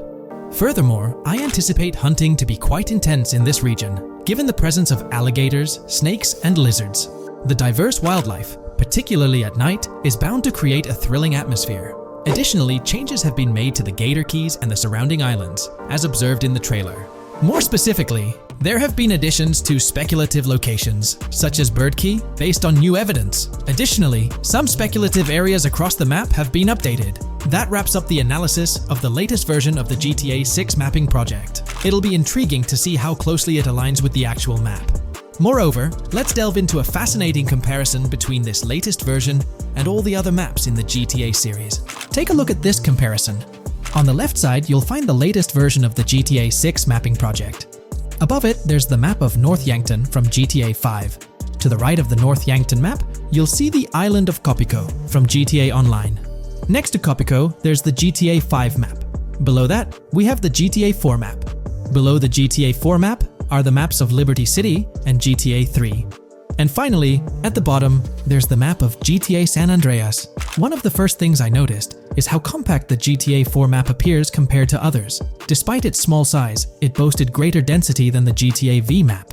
Streets were closely packed, and every inch of space was utilized efficiently. Anyone who's played GTA 4 can attest to the unparalleled density of its city, brimming with intricate details. I anticipate a similar level of density and attention to detail in the GTA 6 map. Considering the vastness of the GTA 4 map, despite its modest size, I expect the density in GTA 6 to match, if not surpass, that level. Even though GTA 6 is already approximately twice the size of the GTA 5 map, the addition of intricate details will make it feel even more expansive. Now, let's examine a comparison between the old GTA Vice City map and the latest version of the GTA 6 mapping project. The old Vice City map has been superimposed onto the new one, allowing for a visual comparison of the two. What caught my attention was the size of the GTA Vice City map, which is quite substantial. However, in GTA 6, improvements are expected across the board. There will be more buildings, positioned closer together, enhancing the overall design and creating a denser environment. I also wanted to discuss a map that's been generating a lot of buzz within the community. Someone utilized images from Google Maps to supplement the mapping project. This method offers a clearer perspective on how the game's environment might appear in terms of scale and layout. While this representation may exaggerate the city's size with an abundance of buildings, it provides insights into the length and layout of highways, which have been overlaid with speculative areas. Additionally, looking at Yorktown, despite the lack of details, its size hints at the potential scale of both Yorktown and Port Gorn. Furthermore, the top portion of the map may resemble the depiction, although details remain uncertain. Considering the vast array of features such as multiple airports, cities, small towns, mountains, hills, and swamps, it's evident that GTA 6's map is poised to be the most impressive in the series. There's little doubt that it will set a new standard. New scoop just dropped. GTA 6 gears up for the last leg of development, with Rockstar calling back its staff to the office full-time. This intel's straight from Bloomberg journalist Jason Schreier, fresh in his latest Bloomberg piece. Today, we're diving deep into what Schreier shared. Known as a trusted voice in the gaming sphere, let's unpack his insights. Let's not waste time any longer, and dive right into Jason Schreier's article. Grand Theft automaker Rockstar Games asks workers to return to office 5 days a week. Rockstar Games, a division of Take-Two Interactive Software, will ask employees to return to the office 5 days a week beginning in April, as the video game maker enters the final stages of development on its next game, the hotly anticipated Grand Theft Auto 6. In an email to staff on Wednesday, reviewed by Bloomberg, Rockstar head of publishing Jen Kolber said the decision was made for productivity and security reasons. The company has faced several security breaches, including a massive dump of early footage from the new Grand Theft Auto and an early trailer that leaked in December. Kolber wrote that the company also found tangible benefits from in-person work. Making these changes now puts us in the best position to deliver the next Grand Theft Auto at the level of quality and polish we know it requires, along with a publishing roadmap that matches the scale and ambition of the game, she wrote. Return-to-office mandates have been a hot topic across various industries since the pandemic forced myriad employees to work from home. More recently, many employers have asked staff to return to the office for 2 or 3 days a week. A study last month found that remote work did not have an impact on productivity. The issue has been particularly controversial among video game workers, thanks to the volatility of the industry and its lack of a centralized workforce. Many of 2023's biggest video game hits, such as Marvel's Spider-Man 2 from Insomniac Games, were developed remotely. Rockstar's in the final stretch of developing Grand Theft Auto 6, hinting at a possible early 2025 launch.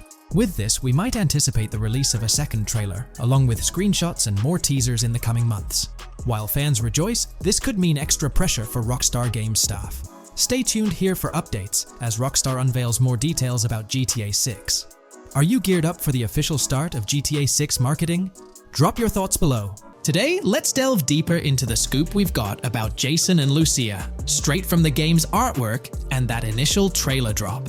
Seems like Rockstar's shining the spotlight a tad more on Lucia this time around. Not to downplay Jason's role, but Lucia's getting some special attention, you know? Alright, so the trailer kicks off with Lucia finding herself in what appears to be a detention center, or maybe some kind of confinement. She's sporting the classic inmate gear and hanging out with a few others. Now, it's a bit fuzzy whether it's an all-girls club or a mixed bag. But here's the twist. It doesn't look like your hardcore, maximum security joint, more like a temporary pit stop. Then we see this scene with Stephanie, a counselor at the place. Stephanie's having a chat with Lucia, trying to untangle her situation. Stephanie asks why Lucia's landed there, and Lucia nonchalantly responds with something like, "Bad luck, I guess." It's got me thinking, maybe Lucia's in for something minor. You know, the wrong place, wrong time scenario, or maybe a string of small-time scrapes. By the way, I'm holding a monthly giveaway for a PlayStation 5. You just need to subscribe and you're entered. Now, back to the video. So, Lucia's starting off in a bit of a pickle, but I'm itching to see how the story unfolds, how she got caught up in this mess in the first place. Rockstar's got us all on the edge of our seats with this setup, and I can't wait to see what twists and turns are in store for these characters. Taking a closer peek at Lucia in this clip, she doesn't strike me as too old or hardcore, you know? Surprisingly, she's not all cuffed up or tightly restrained while having a chat with Stephanie, the counselor at this place. Stephanie's vibe doesn't scream in danger while talking to Lucia, so maybe her time in jail isn't as intense as we might think. So, Lucia's got a date with jail at some point. But yeah, she's not going to be stuck in there forever, that's for sure. Let's shift gears to this artwork Rockstar's thrown at us. In that pic, Lucia's flaunting an ankle monitor. Now that's the kind of thing they slap on you when you're out but not really free. It's like they're keeping tabs on you, making sure you stick to a certain area, like your home turf or maybe a specific part of town as set by the powers that be. Now let's dive into some wild speculation on how this whole ankle monitor deal might mix things up in the gameplay. Imagine navigating the game with that kind of electronic ball and chain. It's gotta influence how Lucia moves around or what she can get into. Maybe it restricts her to certain zones or forces her to lay low in certain situations. The possibilities are buzzing around my head. It's like a marker that says she's out of the big house, but under some major watch. You see, when you've got one of those strapped on, it's like a 24/7 reminder that you're under strict scrutiny. It's like a digital leash telling you, hey, no funny business or else. Now think about how this could shake up the game's map dynamics. Rockstar might play a throwback card to the old GTA vibes, where you're restricted to certain parts of the map at the start. As you progress through the story, you gradually unlock more turf to roam. Picture Lucia stuck in a zone until she can shake off that monitor, whether she manages to ditch it by some gutsy escape or someone legally gives her the green light. Fast forward a bit, and we spot Jason and Lucia in a pretty dicey scene. Jason's in the driver's seat, Lucia's riding shotgun, and they're peeling away from what looks like a scene post-crime. A couple of cop cars are hot on their tail, lights flashing, and sirens blaring. Jason's got his hands tight on the wheel, sneakily glancing at the cops as they whiz past. Then, when they're out of sight, he shoots Lucia a glance that screams serious concern. It's crystal clear these two are linked somehow, tied together by that ankle monitor and whatever legal trouble they're entangled in. How's that for a curveball in the storyline? There's this air of suspense and questions lingering. What did they do, and how does it all connect back to Lucia's time in the slammer? The plot thickens, and I'm itching to see where this tangled web leads us. Let's zoom in on Lucia for a moment. You know, it's not giving off that classic jailbreak vibe. When you make a daring escape from the big house, you don't come out with an ankle monitor like you've been given a hall pass. Nah, it's more like you become public enemy number one, constantly dodging the long arm of the law. It's got echoes of that on-the-run feel from Red Dead Redemption 2, where you're always watching your back. Wonder if Rockstar's planning to revisit that kind of storyline here? But here's a thought that's been gnawing at me. What if Jason's got this noble quest to keep Lucia out of hot water? Could be, but there's this lingering sense that they've got some pressing reasons behind these actions. It's like they're in this situation either by design or due to some pressing needs. Speaking of which, let's take a peek at the next scene in the sequence. You've got Lucia holding a bundle of cash that could make anyone's eyes widen, stacks of 20s and crisp hundreds. And what's she doing? Nonchalantly turning away from law enforcement? It's like we're getting a glimpse into the aftermath of a successful heist. And then there's this sight, both of them, dressed up with bandanas and masks, keeping their identities under wraps as they bolt out of what seems to be a rundown corner store situated in the middle of nowhere. There's this air of confidence about them, but choosing a low-profile place like this hints at something. They're not doing this for kicks. No, it's like they're in dire need of funds. Now let's talk about Jason's wheels. It's not some flashy top-of-the-line ride like you'd expect from Michael DeSanta's swanky tailgater in GTA 5. Nope, Jason's driving an older model, something more modest. It gives off this vibe that they might not be swimming in cash. The whole picture seems to paint a story of urgency. Lucia's holding a stash of cash, they're hitting a low-key spot, and Jason's not cruising around in luxury. It's like they're pushed into a corner, perhaps strapped for cash, and pushed into some tough choices. There's definitely more to this tale than meets the eye. Let's dive into Jason and Lucia's ride. They're cruising around, making these slick turns and slides. It doesn't seem like they're trying to dodge cops. You can even hear Lucia kinda squeal. She's gripping the car's side in a way that screams thrill ride. Looks like they've got a pretty upbeat and tight relationship. They're heading towards a motel. And guess what? Surprise, surprise, they're more than just partners in crime. Yup, Jason and Lucia are romantically involved. Now, Rockstar's not laying it all out for us, but you can pretty much read between the lines. Now, let's dissect this trust business. Feels like Rockstar's planting seeds for the storyline's ending. Trust can either be kept intact or shattered, right? It's like a pivotal point in a tale of two partners in crime. Maybe they'll face a dilemma where they have to choose between both making it out alive or going for a massive score, but someone doesn't make it to the finish line. Trust seems to be the crux of it all. And here's the kicker, the final scene. They kick open the door of this corner store, all confident, guns out, ready to hit the jackpot.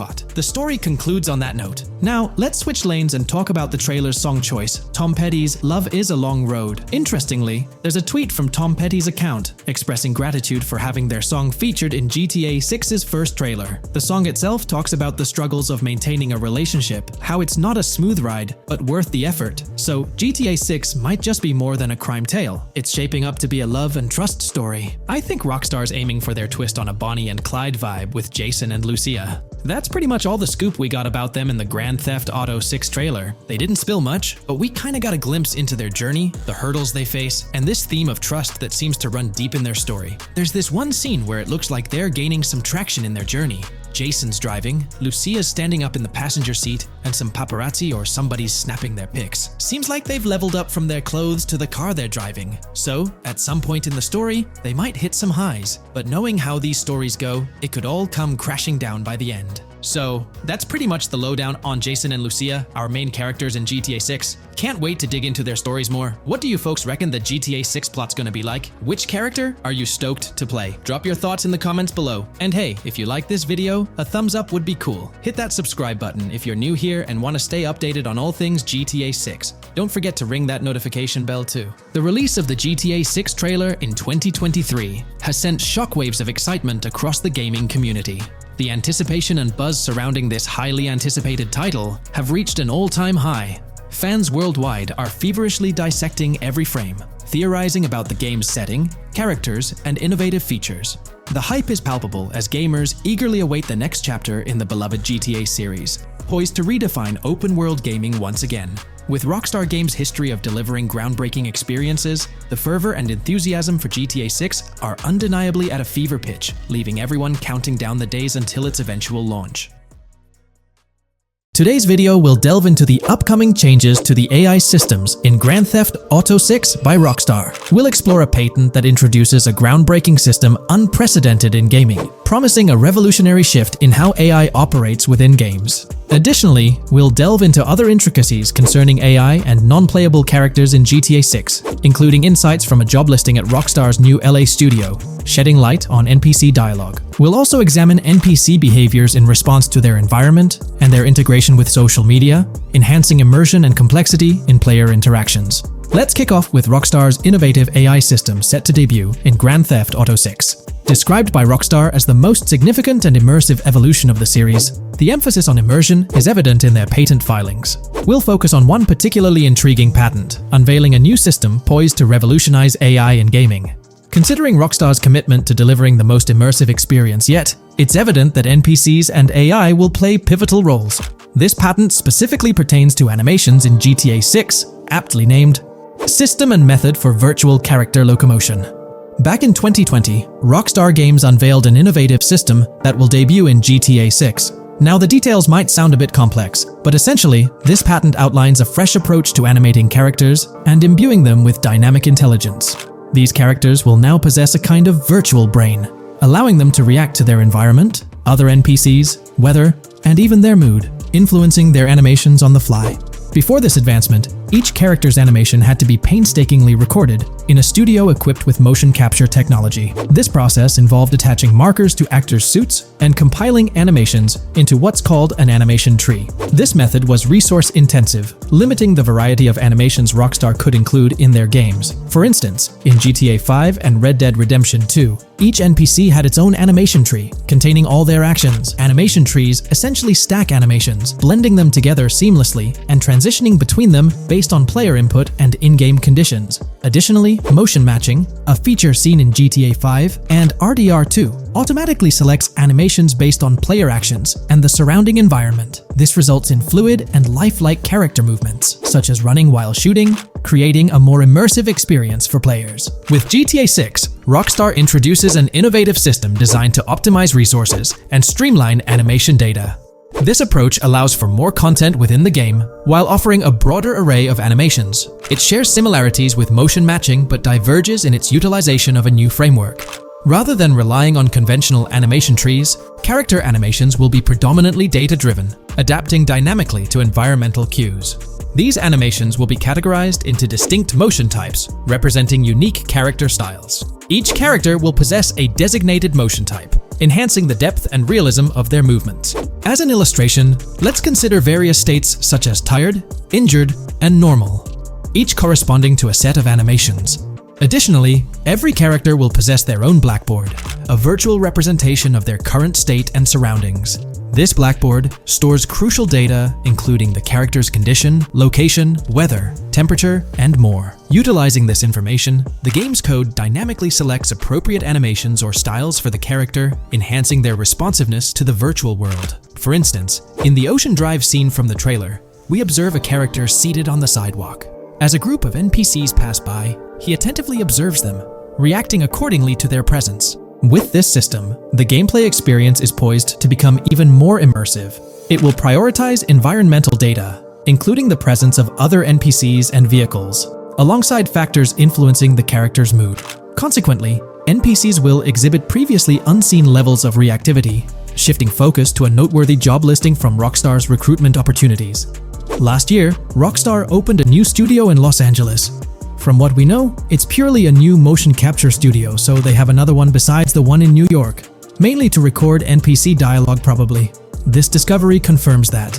I checked Rockstar's careers page just now, and there's a job offer at Rockstar LA for Associate Writer Pedestrian and Ambient Dialogue. This could indicate that they are still writing and recording GTA 6 NPC dialogue right now. This suggests that the development team is currently engaged in scripting and recording NPC dialogue for GTA 6. You can find the specific responsibilities outlined in the job description provided. It says, write funny, character-driven, and unique dialogue for our ambient population. Work with key stakeholders to understand and support the technical requirements for player-led, dialogue-based interactions with our ambient population. Provide exciting dialogue that works within the strict constraints of a complex game system. Undertake self-motivated research and leverage that research to enrich your writing. Understand and match the tone of our games. This underscores the commitment of Rockstar to ensuring that GTA 6 remains true to its franchise roots. Aligning NPC dialogue with the established GTA universe bodes well for the game's authenticity. Shifting gears to another aspect related to NPCs, let's delve into how they'll integrate with social media. Not only will NPCs exhibit more lifelike behaviors and interactions with their surroundings, but they'll also engage with social media platforms, a novel addition to Grand Theft Auto 6. Here's a rundown of the phones observed. NPCs will be equipped with various phone models, as evident from both images and the trailer. Notably, NPCs will actively engage with their phones, which boast fully functional cameras and displays, an improvement over GTA V. For instance, in a scene from the trailer set on Ocean Drive, an NPC can be observed capturing photos or videos with their phone. The displayed imagery accurately reflects the NPC's point of view, suggesting the possibility for NPCs to record and share in-game content on the virtual social media platforms. Let's delve into an intriguing Reddit post that delves into this aspect further. Here's why NPC-recorded TikToks aren't as far-fetched as you think. A common speculation point I see on this subreddit is the potential for NPC-recorded TikToks for the game's social media that was teased in the trailer, like someone filming you commit a crime and you later seeing that post online. Many have dismissed this as far-fetched in terms of development complexity, but I wanted to discuss why it's plausible. Firstly, I think we've already seen a system that could serve as a base for building a TikTok-like system, the Instant Replay, Rockstar editor from GTA 5. Given this game is more of a sandbox with physics rather than a competitive shooter, where replay systems are typically seen, it's even more impressive to consider this system in GTA 5. It accurately records and replays events just as they happened, with every car, ragdoll, etc., moving just as it did originally in the moment. The tech behind this isn't actually recording like a camera and replaying, it's really just recreating it, which again makes it impressive how much time Rockstar put into it, making it accurate. To me, this feels like what could be used as a base for a system where NPCs record their own videos from their perspective. This next thing is something I could have sworn I remember hearing long ago, but can't seem to find, and was hoping someone on here remembers too. Back before GTA 5's launch, there were details revealed through various interviews, magazines, etc., and I remember hearing or reading something about being able to watch your own crimes on Weasel News on the TV. This obviously didn't end up in the game, but there is a slight remnant of it in GTA Online. Am I the only one who remembers this being mentioned for single player though? Maybe my mind is playing tricks on me. Anyways, this last point is actually from the trailer, at the 0:33 mark. In this scene, we see a lot of NPCs hanging out on a busy street, and one NPC in particular recording on his phone. As we know, Rockstar's trailers are always all in engine, no CGI cinematics, so I think it's worth noting that it looks as if his screen is accurately showing what he's looking at. My screenshot is zoomed in, but if you got hat mark on the trailer, you can see it matches up to what he's looking up at. Could this be a hint towards said system, or just a nice detail? Rockstar has a reputation for delivering what they showcase in their trailers, often exceeding expectations. Their dedication to enhancing NPC interactions in GTA 6 underscores their commitment to creating a vibrant and authentic game world. I'm curious to hear your thoughts on these developments. Feel free to share your opinions in the comments below. Here's all the information we've managed to gather about Grand Theft Auto 6 so far. Dedicated fans have compiled a 60-page document that meticulously covers every new feature revealed in last year's leaks. These features have been officially confirmed by Rockstar Games, as they originate from the footage Rockstar themselves acknowledged as part of Grand Theft Auto 6. Keep in mind that the game is still in development, so some details might evolve. However, as of now, these are the features you can expect to find in the game. If you're interested in delving into the full document, you can find a link in the description. But bear in mind that it's quite an extensive read, so we'll break it down for you. Let's begin by discussing the game engine. Euphoria physics has undergone adjustments, and improvements have been made to the ragdoll physics and overall game physics compared to GTA 5. Additionally, Grand Theft Auto 6 will incorporate lighting and skybox systems similar to those seen in Red Dead Redemption 2. This means you can anticipate enhancements like volumetric clouds and better lighting, which mark a significant leap forward, even compared to Red Dead 2. One notable detail from the leaks is the presence of heavy fog, a feature not prominently seen in GTA 5, except for snowy conditions. Advanced weather systems will play a more prominent role in GTA 6, adding depth and immersion to the game world. As for characters, we already have insights into several individuals set to appear in the game. While Jason and Lucia are the main protagonists, the leaks have revealed the existence of other characters. These include Dre, not to be confused with Dr. Dre, Sam, a friend of Dre, Kai Wyman, Zach R.B. Shaw, and several others like Vicky, Iris, Shanice, and YJ. It's quite astonishing that we even have details about their heights. Lucia stands at 5 feet 3 inches, while Jason measures 6 feet 1 inch tall. By the way, I'm holding a monthly giveaway for a PlayStation 5. You just need to subscribe and you're entered. Now, back to the video. We've also got details on 3 different gangs set to make an appearance in Vice City: Sand for Sand, a Haitian gang, the Guardia Brothers, and the Far-Right Militia. Moving on to tools and items, the list is quite extensive. You can expect to find an autodialer, binoculars, immobilizer bypass, a color tool, painkillers, a pool cue, trauma kits, a golf driver, various food and drink items, a golf putter, a USB drive, a golf iron, a crowbar, a golf wedge, a torch, a Slim Jim, a tracker jammer, a duffel bag for stashing your loot, cigarettes, and a backpack, again for storing your loot. When it comes to weaponry, the leaks confirm several options: a rocket launcher, an assault rifle, a baseball bat, a polymer pistol, a knife, a bolt-action sniper rifle, a Molotov cocktail, a spear gun, which is intriguing, a smoke grenade, a compact SMG, a flashbang, a micro SMG, a hunter sniper rifle, a heavy machine gun, an auto rifle, and a pump-action shotgun. The weapon wheel system will be divided into 3 sections: weapons, equipment, and gear. This setup is reminiscent of Red Dead Redemption 2, where you had access to your weapons, items, and horse all in one interface. Notably, we've seen glimpses of the ability to hold different weapons in each hand, and there's an additional quick item inventory in the bottom left corner of your screen. In a video clip, we observed an NPC firing at Jason, and shortly after, we noticed that Jason's health was low. A tip appeared on the left side of the screen,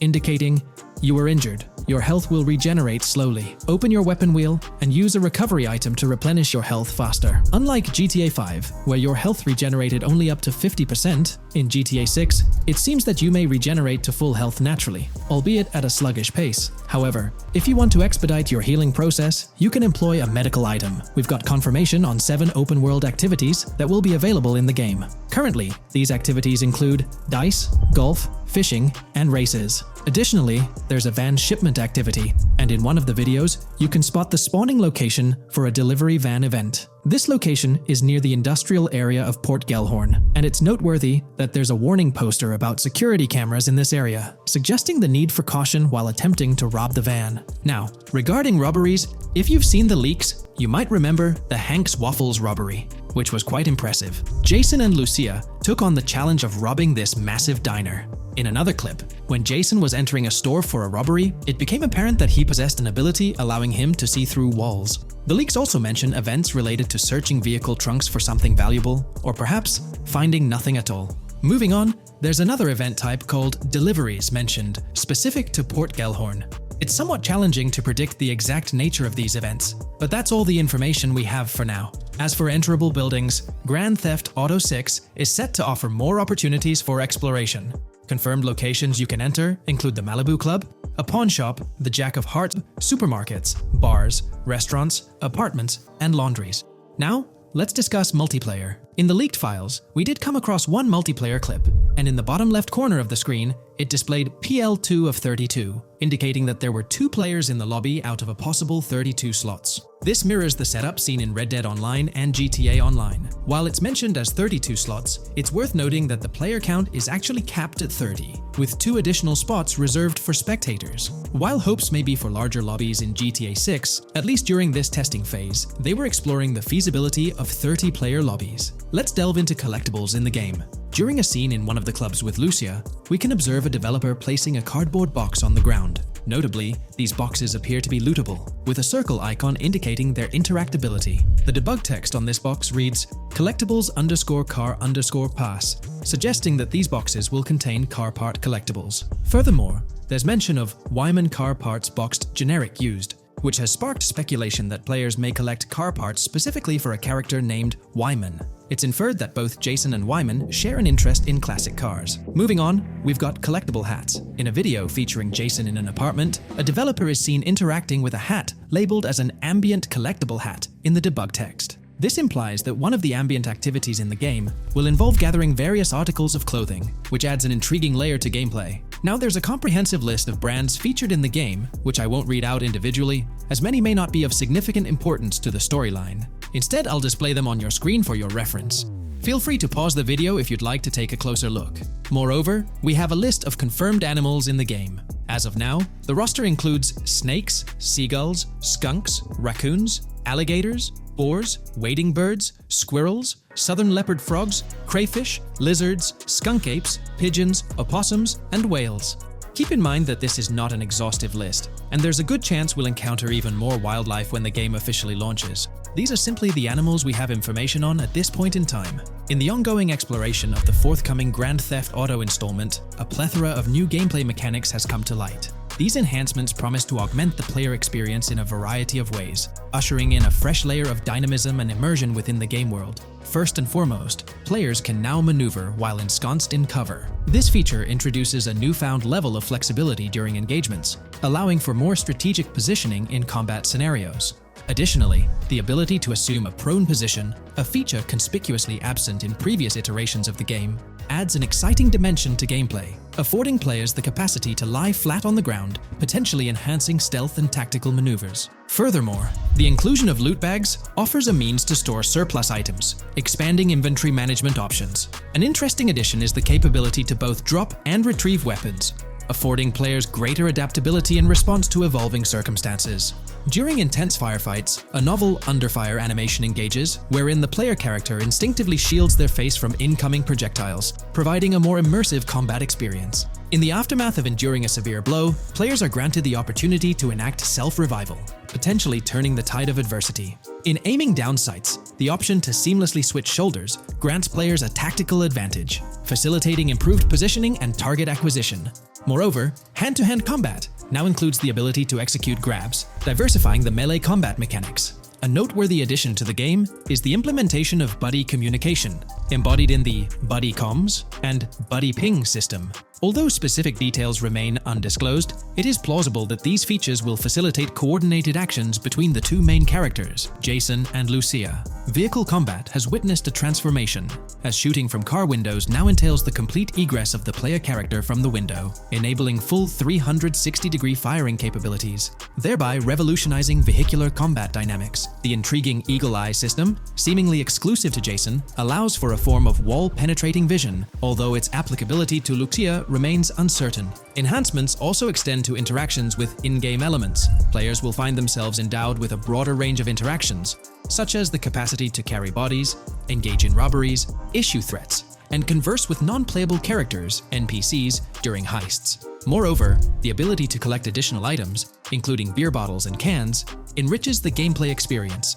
Shifting the focus to new gameplay systems, one particularly exciting addition is the concept of money laundering. During the Hank's Waffles robbery, an icon associated with the car wash property, a washing machine adorned with a $sign, has been identified as indicative of money laundering. This suggests that players may have the opportunity to purchase specific types of businesses with the intent of laundering illicit funds in the single-player mode. Moreover, the inclusion of fences introduces a layer of illegal commerce within the game. These fences serve as intermediaries for players to sell illegal items, providing a means to offload contraband and potentially profit from illicit endeavors. The inclusion of hacking mechanics is confirmed to some extent in the game. Lucia is equipped with a set of intriguing tools, including a tracker jammer, immobilizer bypass, USB drive, and an auto dialer. As of now, it remains unconfirmed whether Jason will also have access to these items. Historical leaks from a few years ago hinted that Lucia would be the designated hacker, so the extent of hacking abilities for each character awaits further clarification. Among the event types within the game, two distinct categories emerge: pragmatic cool and chaotic and romantic cool. While specific details surrounding these events are not fully disclosed, they introduce intriguing possibilities for players to navigate. Furthermore, during robberies, players will have the capacity to issue commands to the other character involved.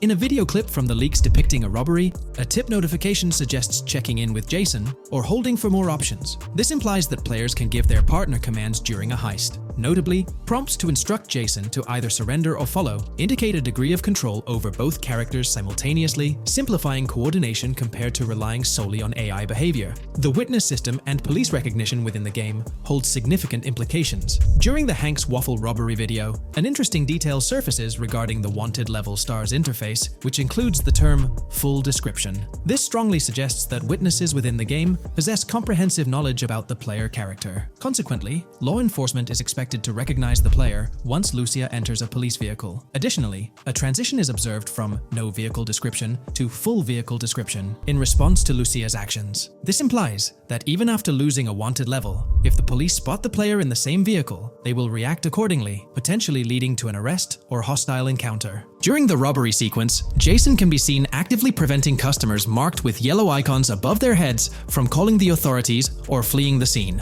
Notably, an NPC within the diner exhibits a yellow icon above her head. Following Lucia's exit from the diner, the icon begins to flicker.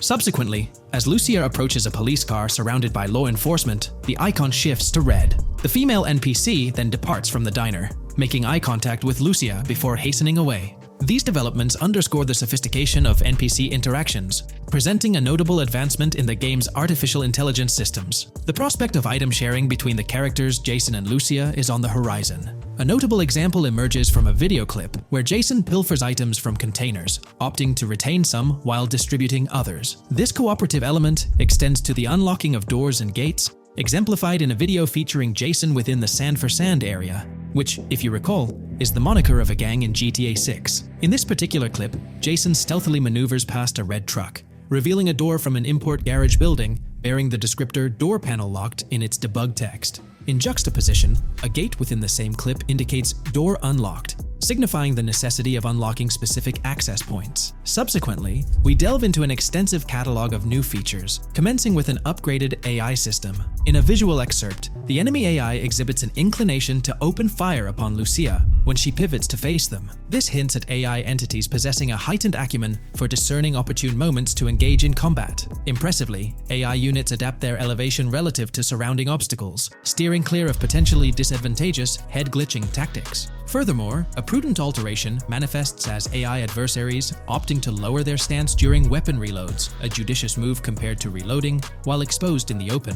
Enhanced AI combat tactics are evident in their lateral strafing maneuvers during shootouts. Notably, NPC behavior has undergone substantial refinement. As discernible in the leaked materials, AI characters no longer traverse the game world in solitary isolation, but now frequently assemble into groups. This intriguing development is reminiscent of a feature previously observed in Red Dead Redemption 2, where NPCs often moved in cohesive units. An illustrative instance materializes in a video where Lucia, carrying a duffel bag, shares the sidewalk with 3 individuals attired as tourists, who engage in animated conversation while strolling past her. This signifies a notable departure from GTA 5, where pedestrians predominantly ambulated in solitary fashion, contrasting with the forthcoming inclusion of group dynamics, perhaps even encompassing couples or social cliques, enhancing the verisimilitude of the game world. A notable addition to the gameplay dynamics is the option to voluntarily surrender to law enforcement during a robbery. The consequences of such an action remain shrouded in uncertainty, warranting further exploration upon the game's release. Furthermore,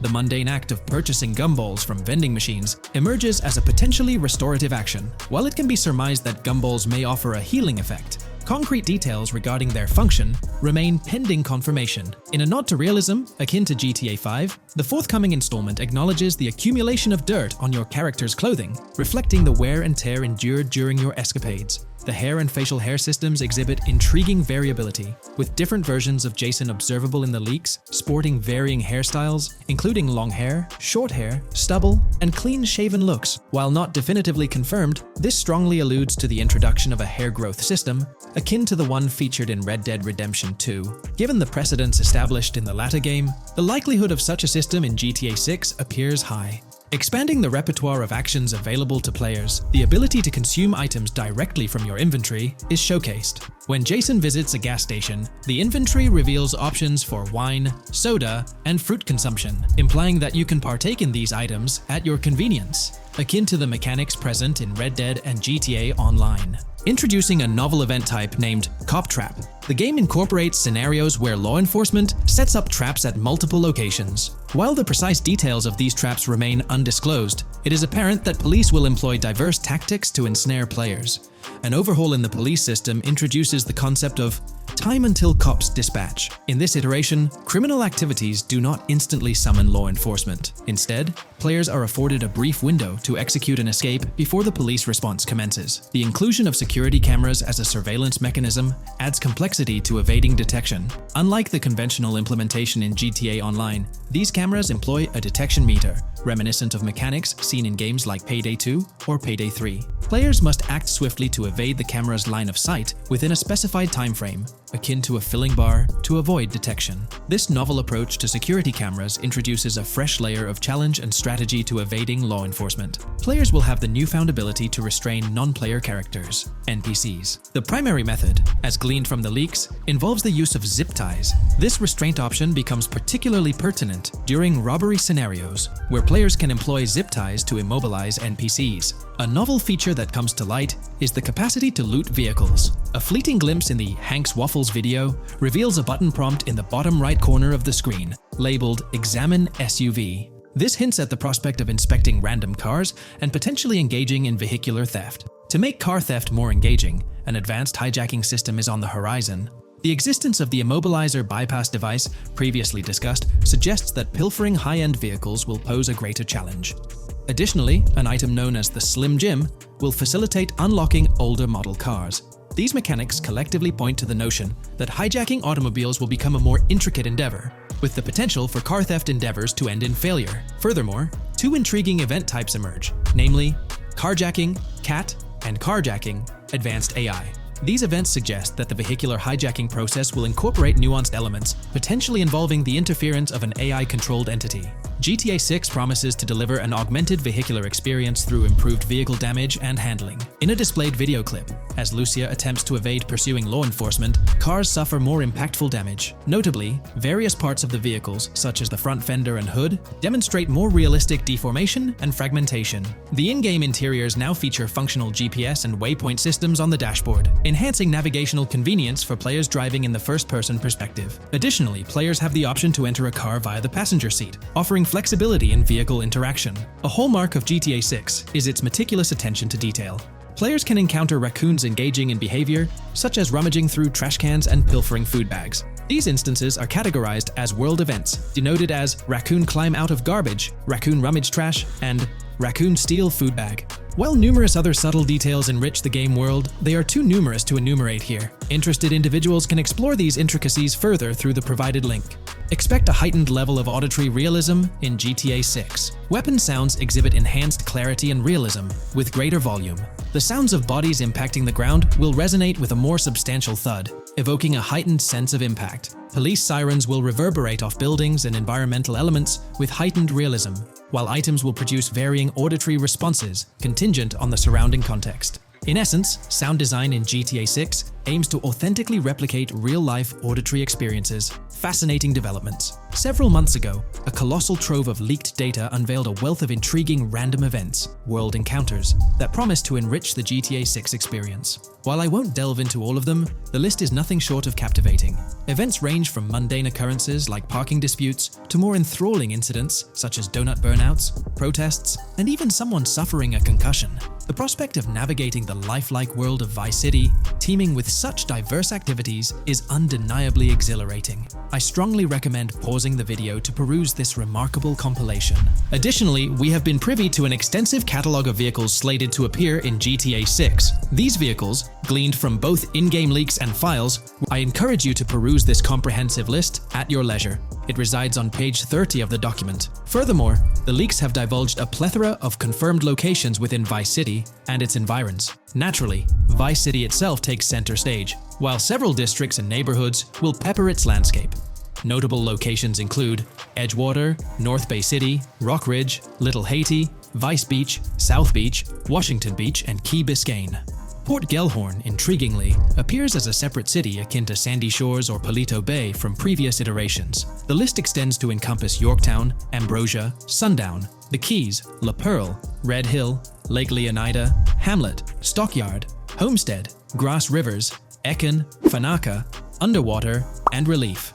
Each of these major locations contains a multitude of sub-locations, a testament to the meticulous world-building evident in the game. As if this weren't enough, the dedicated community has endeavored to construct a speculative map of GTA 6 based on coordinates extracted from the leaks. While the precise layout of the map's northern region remains uncertain, the map preview encapsulates the sprawling Vice City to the south and Port Gellhorn on the left. This visual representation of the game world is undeniably impressive and stokes the anticipation for the immersive adventures that await. In today's video, I'll be discussing the recent developments in the GTA 6 mapping project. We'll delve into the latest additions, including new locations featured in Trailer 1, adjustments to existing locations, refinements in certain areas, and exciting discoveries from the latest trailer, such as the yacht interior, surfboards, princess robot bubblegum, and more. Let's start by examining the mapping project itself. It's been some time since our last update on this front, and there have been notable changes to the map since then. This iteration represents the most recent version of the GTA 6 mapping project, spearheaded by Dupee's 0R. Below, you'll find a roster of individuals who have contributed to this endeavor, and it's worth noting that this list has been recently updated. This project stands as the largest and most comprehensive effort within the fan community, with the goal of predicting the map of GTA 6 as accurately as possible prior to its official unveiling. Dupee's 0R mentioned that there's still an extensive list of elements to incorporate and modify, but for now, this update suffices. Anticipate further alterations to the map in subsequent updates. This iteration represents the latest version of the GTA 6 mapping project. Notable adjustments have been made to the legend and the manner in which various elements are annotated on the map. All markers now include viewing cones to indicate their general viewing direction. However, it's important to note that the angle of these cones is merely symbolic. Additionally, speculative location markers have been updated with red outlines to differentiate them from non-location markers. Furthermore, coordinate markers now display their corresponding clip names for easier identification. Changes have also been made to the naming conventions in the key section. For instance, you'll notice that the markers now include the names of the clips they are derived from. Let's delve into the alterations specific to Vice City. The angles of Rock Ridge and Stockyard have been tweaked to align with calculations/evidence and to better match the coordinates. By observing the outlines, you can see that both the Rock Ridge and Stockyard areas have been subtly adjusted, ensuring a more cohesive layout. There's a noticeable improvement in alignment. A notable update to the map is this section here. Previously, absent features have been incorporated from the edges of one of Rock Ridge's mini-maps, and adjustments have been made to the water's edge in that vicinity, now depicted in dark green to indicate the genuine boundaries of this section of the Vice River. Additionally, several buildings in the Rock Ridge area have been identified, including the Rock Ridge Community Research Center, Miami Police Department, Venture Apartments, Orange and Pink, 7071 Warren Thacker Manor, inspired by Martin Fine Villa, Palace Cafe and Diary, all sourced from leaks. Furthermore, there are two speculative markers outlined in red, representing locations from the trailer. One in Rock Ridge is speculated to be the Hammer Hamlet Ladies location, while the other marks the high roller scene from the trailer. You can find the timestamps for both scenes on the map. Updates have been made to the route of the I-404, incorporating new evidence. This includes adjustments in Vice Beach and the positioning of the road near Rock Ridge. Notably, there have been alterations to the highway section near the airport. Additionally, speculative terrain and building positions in Washington Beach have been revised to align more closely with the evidence. Changes have been made to the shapes and locations of the Ritz-Carlton Bal Harbour, Akoya condos, and Jade Ocean condos. Furthermore, alongside the speculative road and landmass in the Bayfront Heights area, the Y Vice City and Gate/Continental hotels have been included in the Vice Beach vicinity. Additionally, several minor adjustments and fixes have been implemented. Regarding the Vice Beach area, there have been additions of new buildings supported by recent evidence. These include 200 Ocean Drive, 260 Ocean Drive, 1043 Washington Avenue, Beach Park Hotel, and Council Towers North. Moreover, over at Brickell Key Island, two new buildings, Brickell Key 1 and Brickell Key 2, have been introduced. Additionally, corrections have been made to the names of the Tequesta Point locations, accurately reflecting their respective positions. Now, let's shift our focus away from Vice City. Firstly, an error regarding St. Joseph has been rectified. Previously labeled in purple, it should have been marked in red to signify that this name hasn't been confirmed in the leaks, but is either speculative or based on real-life data. Moving westward towards Port Gellhorn, there have been notable additions to the leaked industrial area opposite the state prison, along with improvements to the prison itself. Several speculative structures, highlighted in red, including a water tower and industrial buildings, have been incorporated, along with a cell tower across from the prison. Heading south to the Keys, significant improvements have been made. Adjustments to the landmass near the camera location, where the shot with the Dodal seaplane occurs, have been made based on speculative evidence. An airbase/runway has been added, along with guard booth and barriers visible in the trailer. Additionally, two speculative buildings marked in red, as well as the speculative Naval Area Station, have been included. That wraps up all the updates to the GTA 6 mapping project.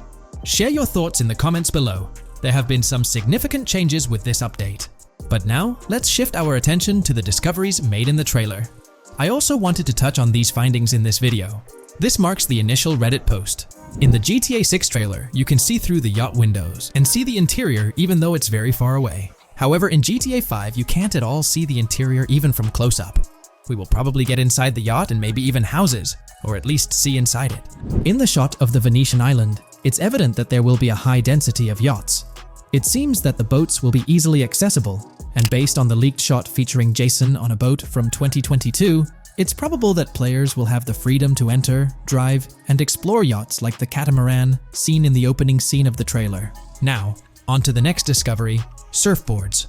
Know a lot of people been talking about surfing, and while there's still nothing indicating it being an interactive minigame, surfboards are in-game and seen in the trailer. Surfboards were in 5, but only on the tops of certain cars, and a few static ones at the beach. What do you all think? Will surfboards act as decorations like they were in 5? Or will it be a fully fledged minigame? Personally, I'm not fully convinced yet, but if NPCs do have actual schedules/lives, I can't see things like surfboards just being static, especially at the beach. My guess is we'll see NPCs bring their own items to and from the beach, including surfboards, but the interactiveness is still in question. From the leaks, there hasn't been any information indicating that surfing will be an interactive activity in the game. Nonetheless, there have been numerous articles discussing this possibility, like the one mentioned here. Major GTA 6 leak allegedly hints at surfing to debut in series.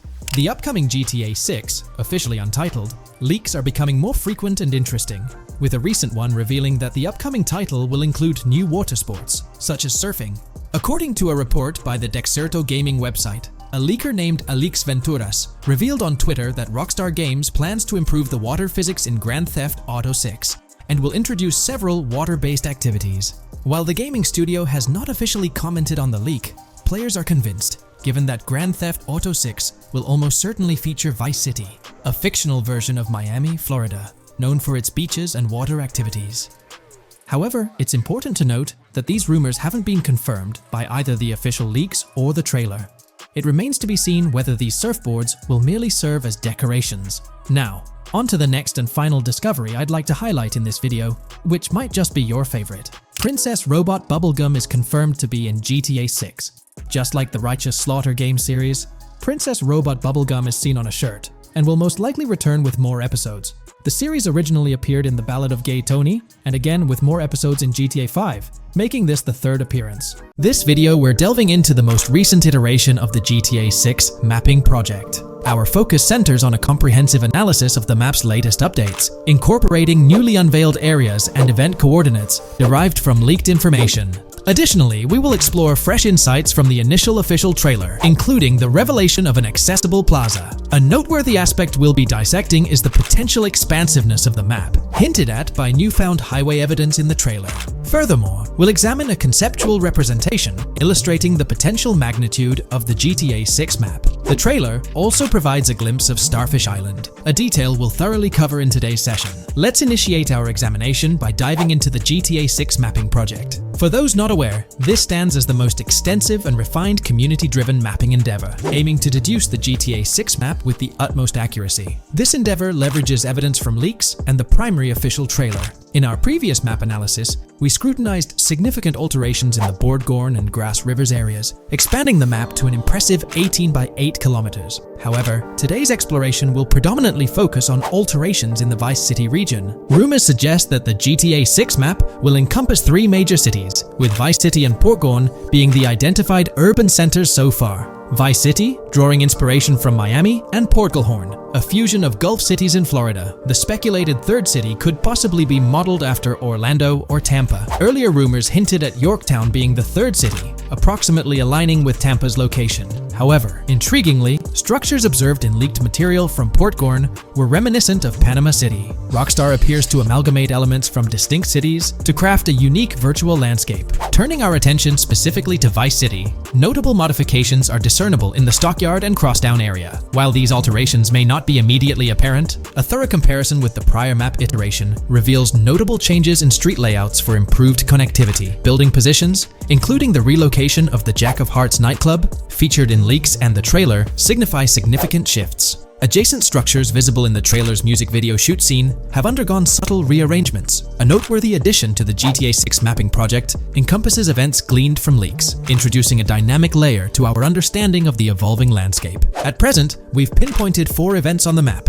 marked by light blue dots. These events include the missing persons poster at the liquor store, the big cat cage roof at Everyday Art Elephant, and the Everyday Art Sidewalk Creep, all clustered around the Crosstown SL Stockyard area. Meanwhile, there have been notable changes in the Vice River area, with some buildings rearranged and brought closer to the river. The overall shape of this area has also been altered, and a new marina building near the airport has been introduced, based on recent evidence. Another significant alteration concerns the incorporation of Ica and Belleville into Vice City. While their status remains speculative, with their names displayed in red, Ica is purportedly inspired by Allapattah, a neighborhood in Miami-Dade, while Belleville draws parallels with Brownsville. Formerly perceived as small towns on the outskirts of Vice City, they're now considered part of the Vicedale neighborhoods, following fresh evidence. This reclassification potentially places scenes like the police officer pursuing the overweight individual in the Belleville neighborhood. Furthermore, a notable discovery linked to Tommy Vercetti's mansion has surfaced. Star Island's inclusion in the game has been confirmed, evidenced by its appearance behind the Rockstar game's title, and in a scene featuring a bikini-clad woman.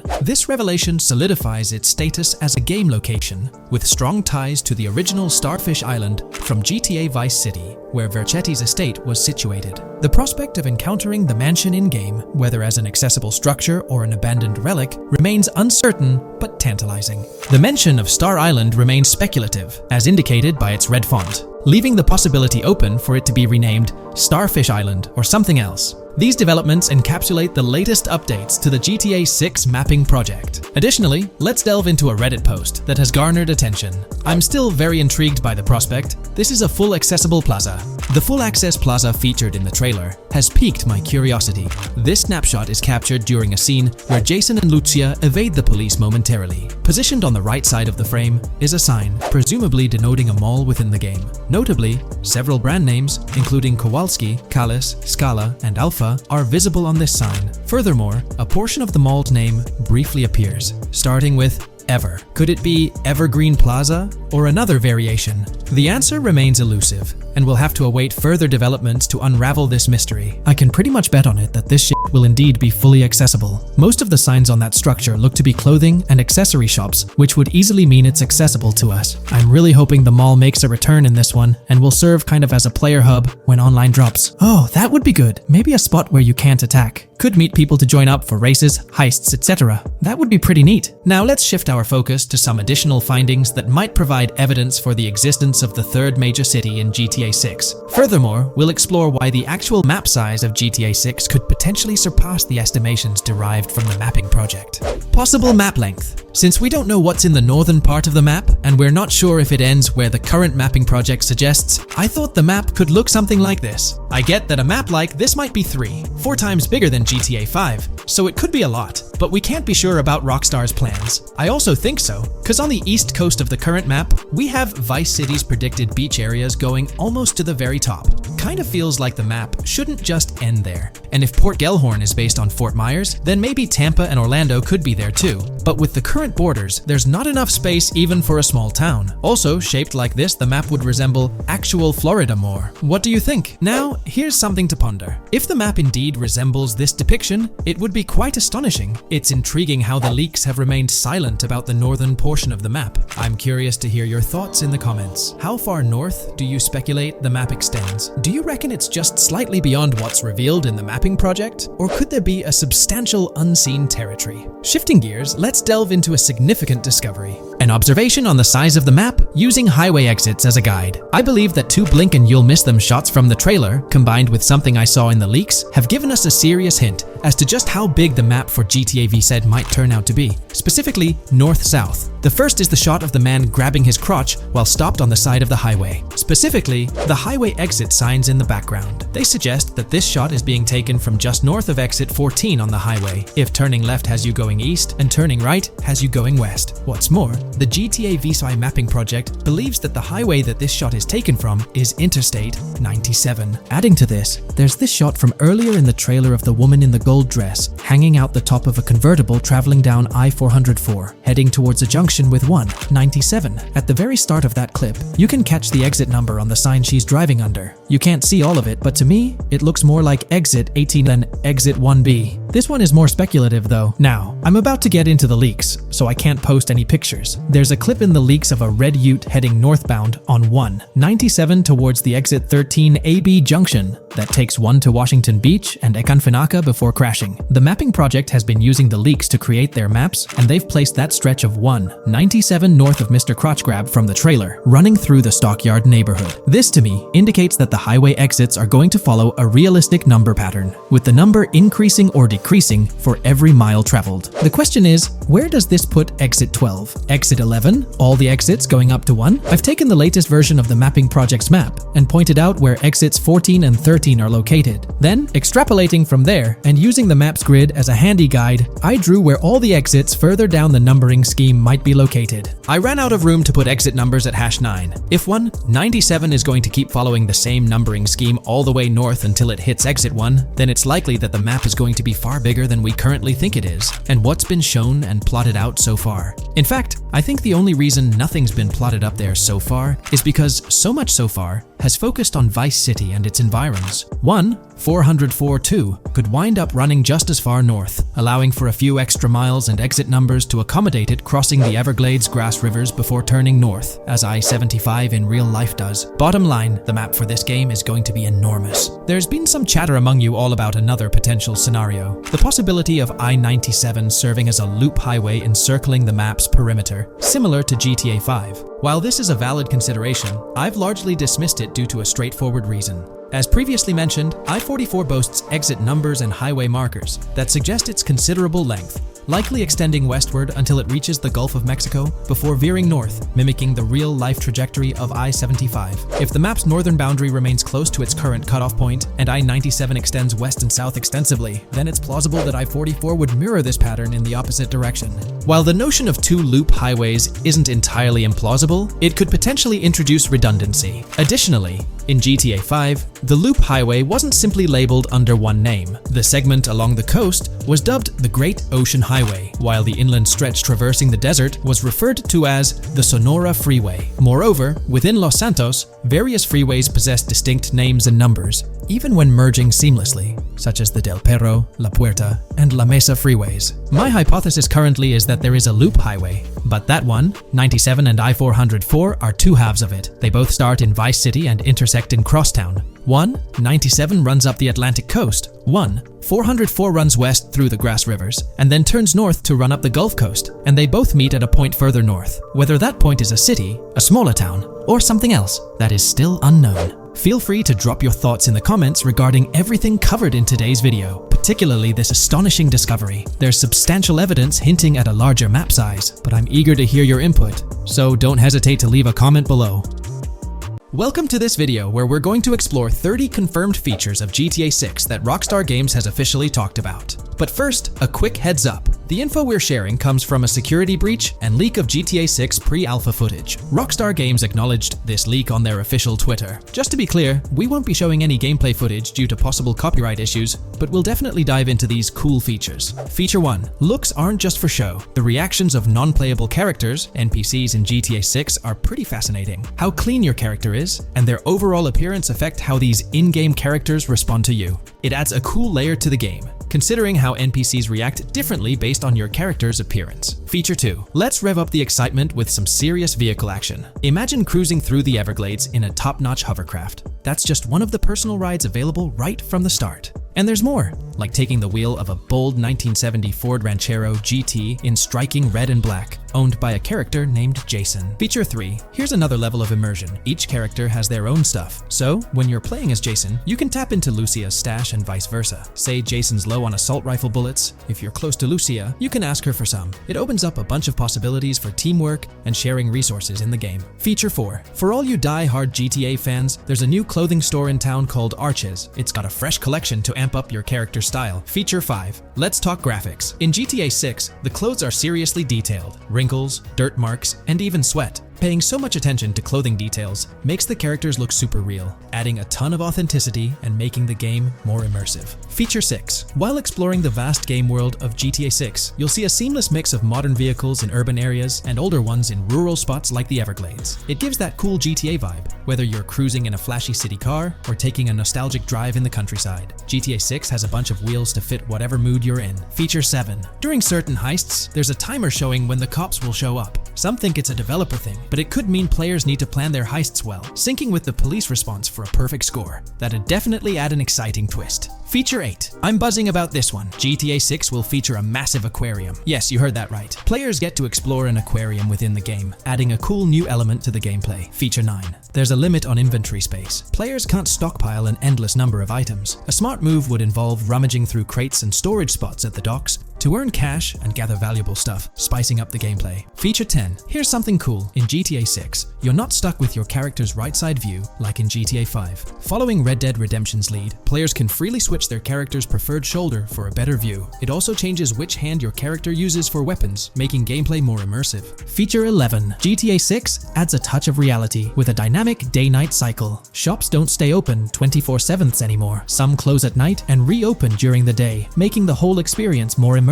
At night, the city changes vibe, less traffic, and a different feel altogether. Feature 12. Adding to the mix are special abilities, somewhat like what we saw in Red Dead Redemption 2. From leaked gameplay, it looks like Jason has a unique skill. He can spot valuable stuff in the surroundings. They light up like hidden treasures, adding a whole new twist to the game. Feature 13. Let's dive into some of the confirmed stuff in GTA 6. It's quite a mix. There are spear guns, bolt-action sniper rifles, and a bunch of golf clubs, wedges, irons, drivers. Also, players can use a crowbar to open containers and grab valuable stuff. There's more: smoke grenades, flashbangs, golf balls, and tracker jammers to dodge the cops. Snatching fancy cars might need special tools like the immobilizer bypass. Loads of choices to make gameplay super immersive and fun. Feature 14. Moving on to the awesome in-game places we've seen. There's a bunch: tennis courts, a huge stadium, and even a museum, all with interactive insides. It's bringing back the exploration vibe we loved in GTA 4, and that's got us hyped for GTA 6. Feature 15. In a cool scene during a diner robbery, a non-playable character, NPC, was visibly relieved when the cops showed up, saying, "Finally, thank heavens." This shows how smart the AI is in GTA 6, and it's a sign of Rockstar's attention to detail. Feature 16. Get ready for a huge and diverse map to roam around. GTA 6 covers the whole shebang of Vice City and its surroundings, offering tons to explore. You've got the bustling city, scenic beachfronts, Everglades-like grass rivers, the charm of Florida Keys, and the quaint Port Gellhorn. Port Gellhorn even gets its own police department, showing different areas with their own rules, kind of like what we saw in Red Dead Redemption 2. So, where's your first stop in GTA 6? Drop your thoughts in the comments. Feature 17. Time for a tour of interiors in GTA 6. There's a bunch of places waiting to be discovered. One cool spot making a comeback is Escobar International Airport, giving us those Vice City vibes. Exploring the airport could unlock a load of side missions, opening up endless possibilities for adventures. Feature 18. Tourism's a big deal in GTA 6, making the game world feel alive. You'll stumble upon a clever take on a famous theme park, kinda like Disney World. It's a thrilling spot to dive into, and get this, there's even the International Space Station. Rockstar's really going all out to make GTA 6 an awesome experience. Feature 19.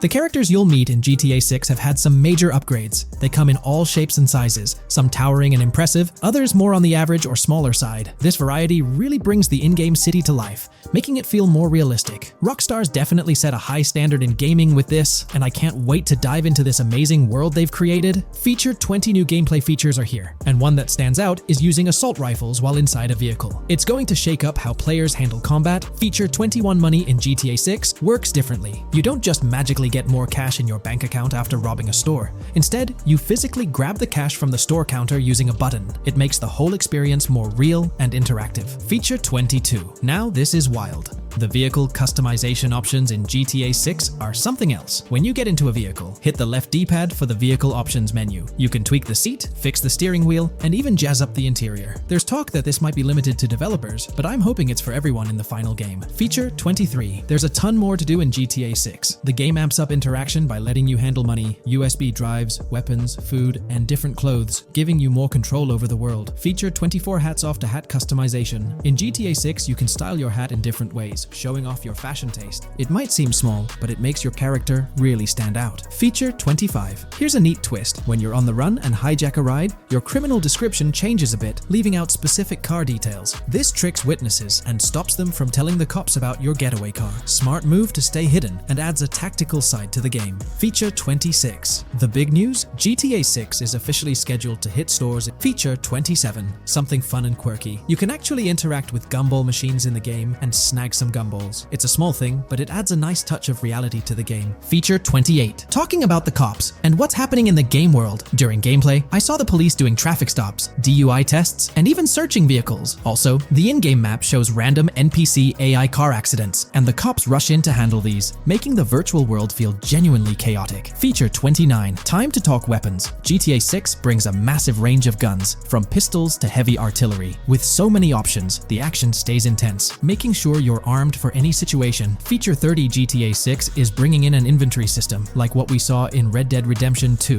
Looks like Lucia's got a sports bag hinting at that. Bonus features. Feature 31. Let's take a darker turn, handling bodies in the game. It adds a creepy level of realism. Players can deal with and move bodies, adding a whole different vibe to GTA 6. It'll be interesting to see how this affects the gameplay. Feature 32. NPCs in GTA 6 are shaping up to be super interesting. Rockstar's bringing in the immersive vibes we loved in Red Dead Redemption 2, and the potential here is huge. The improvements they've made could take the game to a whole new level. I'm super hyped to see what Rockstar's got up their sleeve. Feature 33. GTA 6 starts off with a bang, small-time heists, and the chance to rob small businesses, giving you a thrilling start. Feature 34. You'll get your hands on a bunch of tools to up your crime game in GTA 6. Lockpicks, hacking gadgets, and more are there to help you handle whatever challenges come your way. Having the right tools in your pocket makes the gameplay more lively and exciting. In today's GTA 6 video, we're discussing how much money Rockstar Games has made from the first trailer released back in December. We'll also cover Rockstar's plans for the next trailer and their potential strategies for cross-promoting GTA 6. There's a lot to talk about, so let's get into Rockstar's promotion tactics for GTA 6 and when we might see a second trailer. First off, the timing of the next GTA 6 trailer is closely tied to GTA Online's upcoming update. Whether it's just a coincidence or a smart marketing move, this is a strategy Rockstar has used before. For example, they released GTA Online's Winter-December DLC a week after the first GTA 6 trailer. This timing helped make it the most viewed GTA Online trailer ever, even beating out the reveal trailer for Red Dead Redemption 2. If Rockstar decides to use the same approach, we might get some new Grand Theft Auto 6 details next week. This could be a second trailer, some screenshots, or additional information about the game. The timing would line up perfectly with the next big GTA Online update, set to drop on Tuesday, June 25th. This is confirmed because the GTA Plus event period ends the day before. By releasing new GTA 6 content a week before the update, Rockstar could generate more interest in the upcoming DLC. If for some reason we don't get a new trailer or details from Rockstar, I think they might drop more hints in this summer's GTA Online update, just like they did last summer. You might remember a specific t-shirt from that update, which actually hinted at the exact trailer date and time. It had symbols from the Zancudo basement with a cryptic message that translated to, "One day we'll reveal all." It does make you wonder if Rockstar will include some teases or cross-promotion in this update. Now that GTA 6 is officially announced, they might do something similar to a few years ago with GTA Online and Red Dead Redemption 2, where treasure hunts let you unlock weapons in GTA Online and receive them in Red Dead Redemption 2 when it launched. Speaking of GTA 6 trailers, here's an interesting fact. Rockstar Games has made a ton of money from the trailer on YouTube. We've talked about this in the last couple of videos, how it leaked because someone accessed a YouTube admin panel, but you can actually use public data and analytics to see how much money Rockstar has made from that trailer. It has almost 195 million views, closing in on 200 million, which is absolutely insane. Rockstar Games has made nearly $1 million from that trailer alone. The craziest part is that even though the trailer doesn't have ads, Rockstar Games still earns money from YouTube Premium users. While this isn't a huge portion of the population, it generates revenue based on watch time. From that alone, they've nearly made $1 million. Imagine if they had actual ads on the video, they'd be making even more. But $1 million just from premium users watching it is still pretty wild. In the grand scheme, it's a small amount for Rockstar and just a drop in the bucket compared to how much they'll make when GTA 6 actually releases. Still, It's an impressive stat for a trailer that Strauss Zelnick says has repeatedly broken the internet. All this excitement around GTA 6 is also boosting their parent company, Take-Two Interactive, with a substantial jump in stock price. According to investing.com, an article published a few days ago states, the hotly anticipated release of the latest installment of Take-Two Interactive's mega-popular Grand Theft Auto franchise should fuel a substantial uptick in bookings and profitability at the video game maker, according to a JP Morgan analyst's note to clients. The analyst added that the gaming sector is increasingly focused on maximizing the success of proven titles, saying, consumer engagement and publisher resources have consolidated around the largest gaming franchises. They believe this trend favors the biggest players in the industry, with the biggest hits likely to get bigger and mid-tier games likely to struggle as competition costs increase. For this reason, investor expectations for GTA 6 are high, given the success of prior releases like GTA 5 and Red Dead Redemption 2. Analysts anticipate that GTA 6 will drive a significant increase in bookings and profitability for Take-Two and potentially boost its valuation.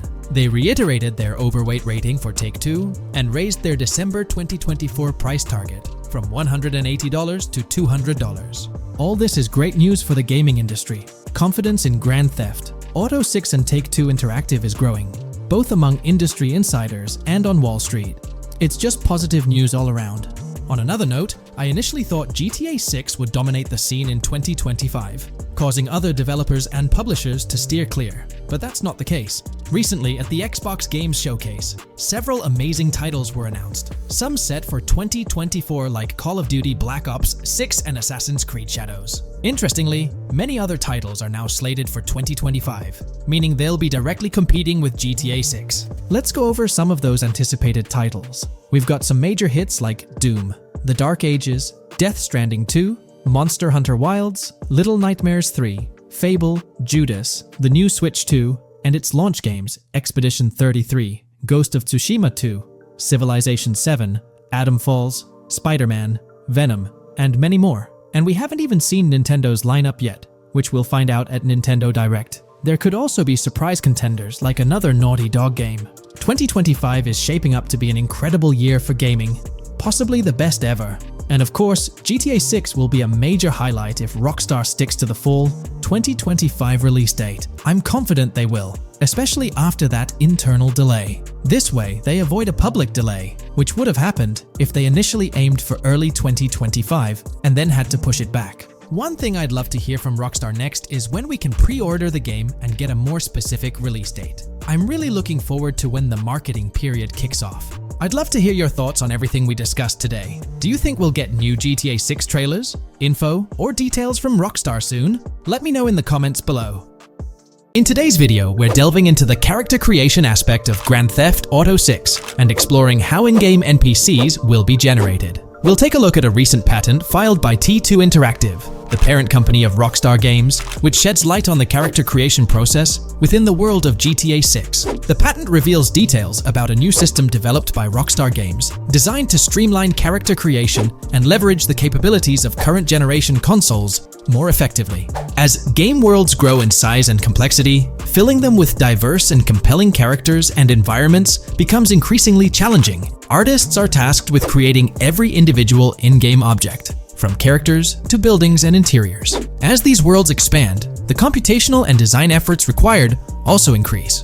However, Rockstar Games has once again demonstrated innovation by developing a system that optimizes the rendering of 3D objects, ensuring efficiency without compromising on detail. This system addresses the challenges posed by the ever-expanding scope of game worlds. The patent we're examining in this video is titled System and Method for Game Object and Environment Generation. This video takes a deep dive into the generation of building interiors and characters within the expansive world being crafted by Rockstar Games. The patent starts off by providing an overview of how objects function within 3D spaces, as explained by Rockstar. Objects used in 3D graphics, often called assets, are a combination of geometry data, for example, the 3D model, and data for textures associated with the geometry data. An asset may be formed of one object, or it may be a composite object made from a combination of objects. The objects that form a composite object may in different contexts be used as independent assets unrelated to the composite object, or they may always be used as a subset of a larger object. they've provided an intro to how 3D objects function in games, aiming to help us grasp the workings of their latest invention. Persons of skill in the art will recognize that many different sorts of assets, such as vehicles, can be made from collections of subcomponents. For example, one aspect of the game might require a room, say a dining room. That entire dining room could be considered one game asset, but it will likely be created from several other assets, such as a table, chairs, dishes, glasses, wallpaper, flooring, etc. The glasses and chairs are independent of the larger dining room asset. As another example, a virtual person in the game, such a background character in a scene, would also be an asset. A person asset might be made up of a number of interchangeable objects, such as legs, a torso, arms, a head, etc. Because the person is made up of interchangeable objects, a variety of different persona sets can be made by mixing and matching different constituent parts. But a body part like a torso might always be used as a subpart of a larger body object. Prior art systems generally include libraries of game assets. The systems and methods of the present disclosure add a metadata layer to these game asset systems and provide modified development and game architectures to take advantage of the new metadata layer. This metadata layer includes tags that are added to the object in order to provide useful descriptors. In a preferred embodiment, these descriptors are completely free-form and without context. This allows developers to specify information about objects as needed without having to be locked into a rich pre-configured schema. Rockstar's new system introduces an additional metadata layer and utilizes tags for enhanced functionality. In the next section, they provide examples illustrating how this tagging system will operate. For instance, characters and virtual beings within the game world will be assigned tags like skinny, chubby, average, attractive, ugly, young, old, and so on. They explain that this tagging system won't just apply to the 3D models or textures alone, but to the entire object package, which includes the model and its associated textures. Essentially, every aspect of a particular character will be tagged. For example, skin textures for elderly characters will be tagged as old, while arms and torsos for heavier characters will be tagged as chubby. They also list other tag examples provided by Rockstar, such as sporty, hipster, emo, preppy, nerdy, luxury, basic, new, worn out, business, and formal. Moreover, each component can have its own tag, and there can even be collections of assets with tags. Furthermore, they explain that all these assets can be stored on servers for easy developer access via an application programming interface (API). Additionally, these assets can be stored in various formats like XML, limited text, binary encoding, relational databases, and others, depending on the developer's proficiency. The systems and methods of the present disclosure further advantageously use the metadata via a rule set layer that uses the metadata to increase the speed and efficiency of game rendering, world or scene creation, game script execution, and rendering fidelity. In particular, the rule set allows designers to add context to the tags and to control their use by setting rules for the asset usage and the asset's interaction with the game and other objects. These rules are unrestricted and can be used to provide a wide variety of different capabilities and restrictions for objects. Let's take a look at how these tags will be put into action. For instance, if a jacket object is created, a tag like additional top garment can be assigned to it. Then, during gameplay, certain rules might search for this specific tag to identify objects like jackets. Furthermore, in a cold setting, the character's health stat may decrease at a slower rate because the character stays warm with the additional top garment. Moreover, the additional top garment tag could enhance rendering efficiency. For instance, if a character wears a shirt underneath a jacket, the shirt occupies memory space. Since the shirt is mostly covered by the jacket, Rockstar plans to replace the full shirt with a smaller texture, only containing the visible parts under the jacket, thus conserving memory. The combination of tags and the rule set can also be used advantageously for procedural generation of game objects and environments. For example, a game scene could be created in a game script by calling assets based on tags, rather than calling the assets explicitly. For example, if the game scene called for virtual characters in a movie theater, the game designer could simply specify a need for predetermined X number of characters with casual dress. If the designer wanted a sci-fi movie playing at the theater, it might also call for a higher percentage than normal of characters tagged nerdy. The metadata rule set interface would interpret these general instructions at game runtime to randomly generate virtual characters fulfilling those needs. Additionally, this system offers increased efficiency.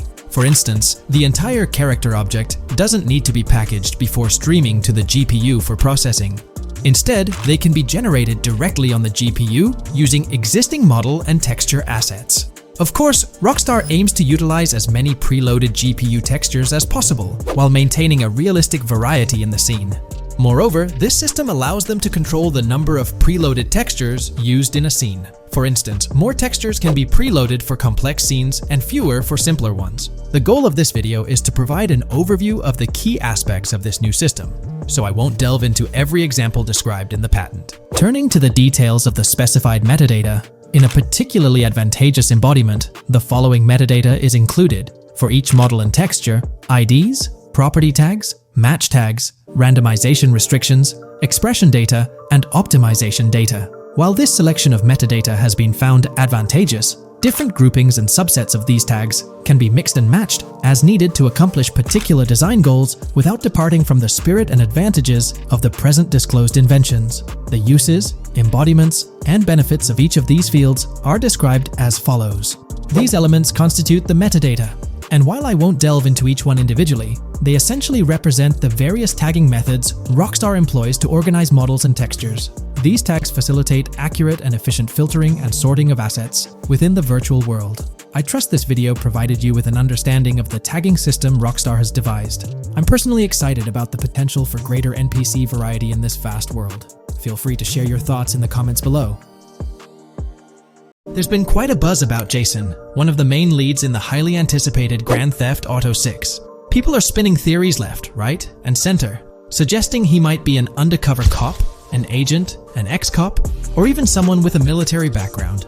It's been the talk of the town ever since the first official trailer dropped. Now, I've got to warn you, what we're about to discuss might just spoil a bit of the GTA 6 storyline for you.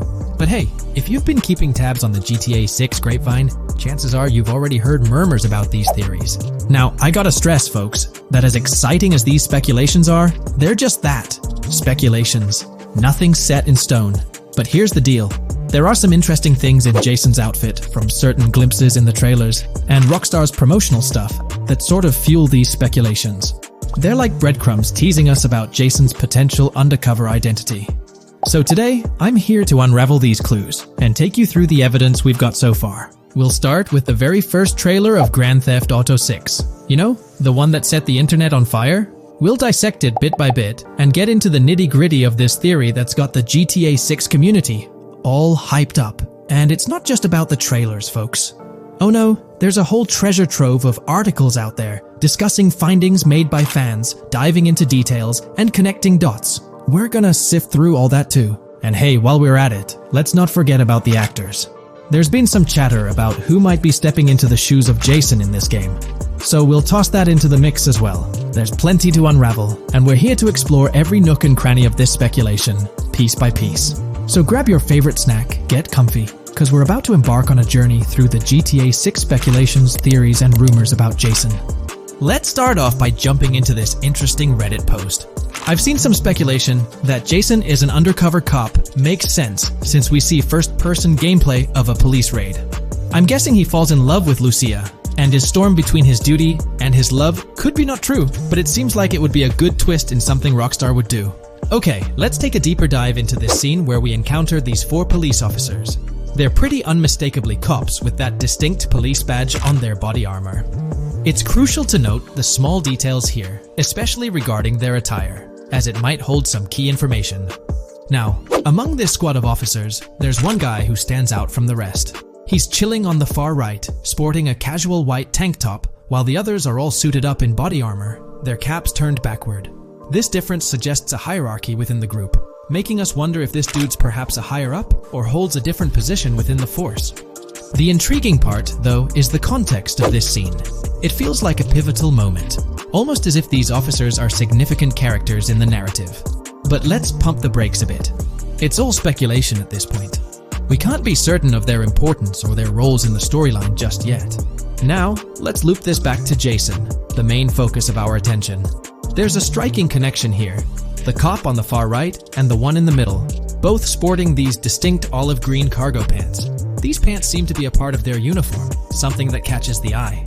But here's the twist. The same style of cargo pants is seen on Jason in the official Grand Theft Auto 6 artwork released by Rockstar. Coincidence? Maybe. but it feels like too much of a match to ignore. What's up with these pants? Is it a fashion trend among the police force in the GTA 6 universe? Or could it be hinting at a deeper connection between these officers and our protagonist Jason? The plot thickens, and we're left to ponder the significance of these subtle visual cues. Is there a backstory linking these officers to Jason? Or is it merely a design choice by the creators to establish a visual pattern?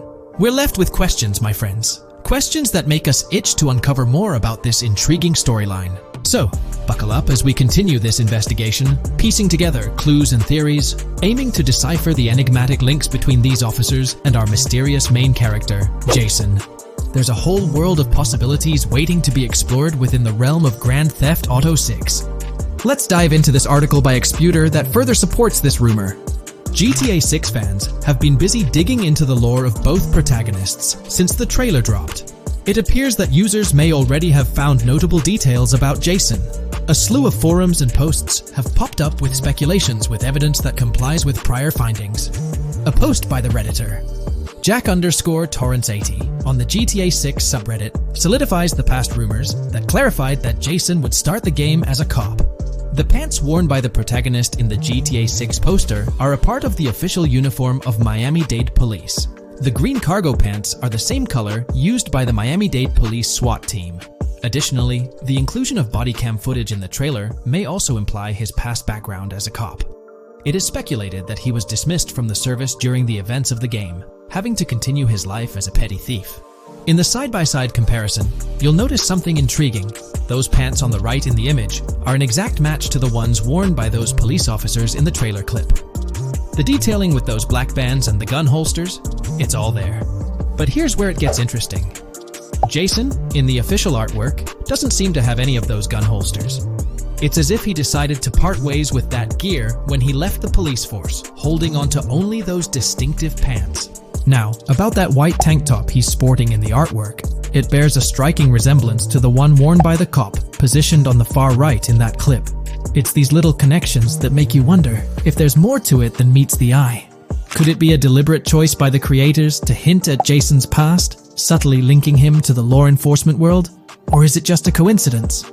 In the comments of the Reddit post, a user says, he is probably a dismissed cop or soldier, got too desperate and started to do petty crimes. Lucia brings him the local connections and scores, and he uses his former police training skills in weaponry and vehicles. A dismissed corrupt cop or soldier, a freshly out of jail ex-prisoner. Victor Vance and Tommy Vercetti. And there could be more parallels between these two pairs of characters if you think about it. Vic was being betrayed again and again in his storyline. When he finally decided to quit, his brother pushed him to enter another deal with Tommy, which eventually killed him. Tommy, on the other hand, is a more cunning and ambitious person. He promised Rosenberg to leave him a piece of his Vice City empire, but later abandoned him and left him exiled in Las Venturas. These observations really bring up some compelling comparisons, especially when looking at Tommy Vercetti and Victor Vance from previous GTA installments. There's a chance we might see echoes of similar themes or storylines reflected in GTA 6, which lines up nicely with what Rockstar teased in the trailer. Let's zero in on Jason's haircut. It's clean-cut and short, a style often associated with law enforcement or military personnel. That detail might not be just a coincidence.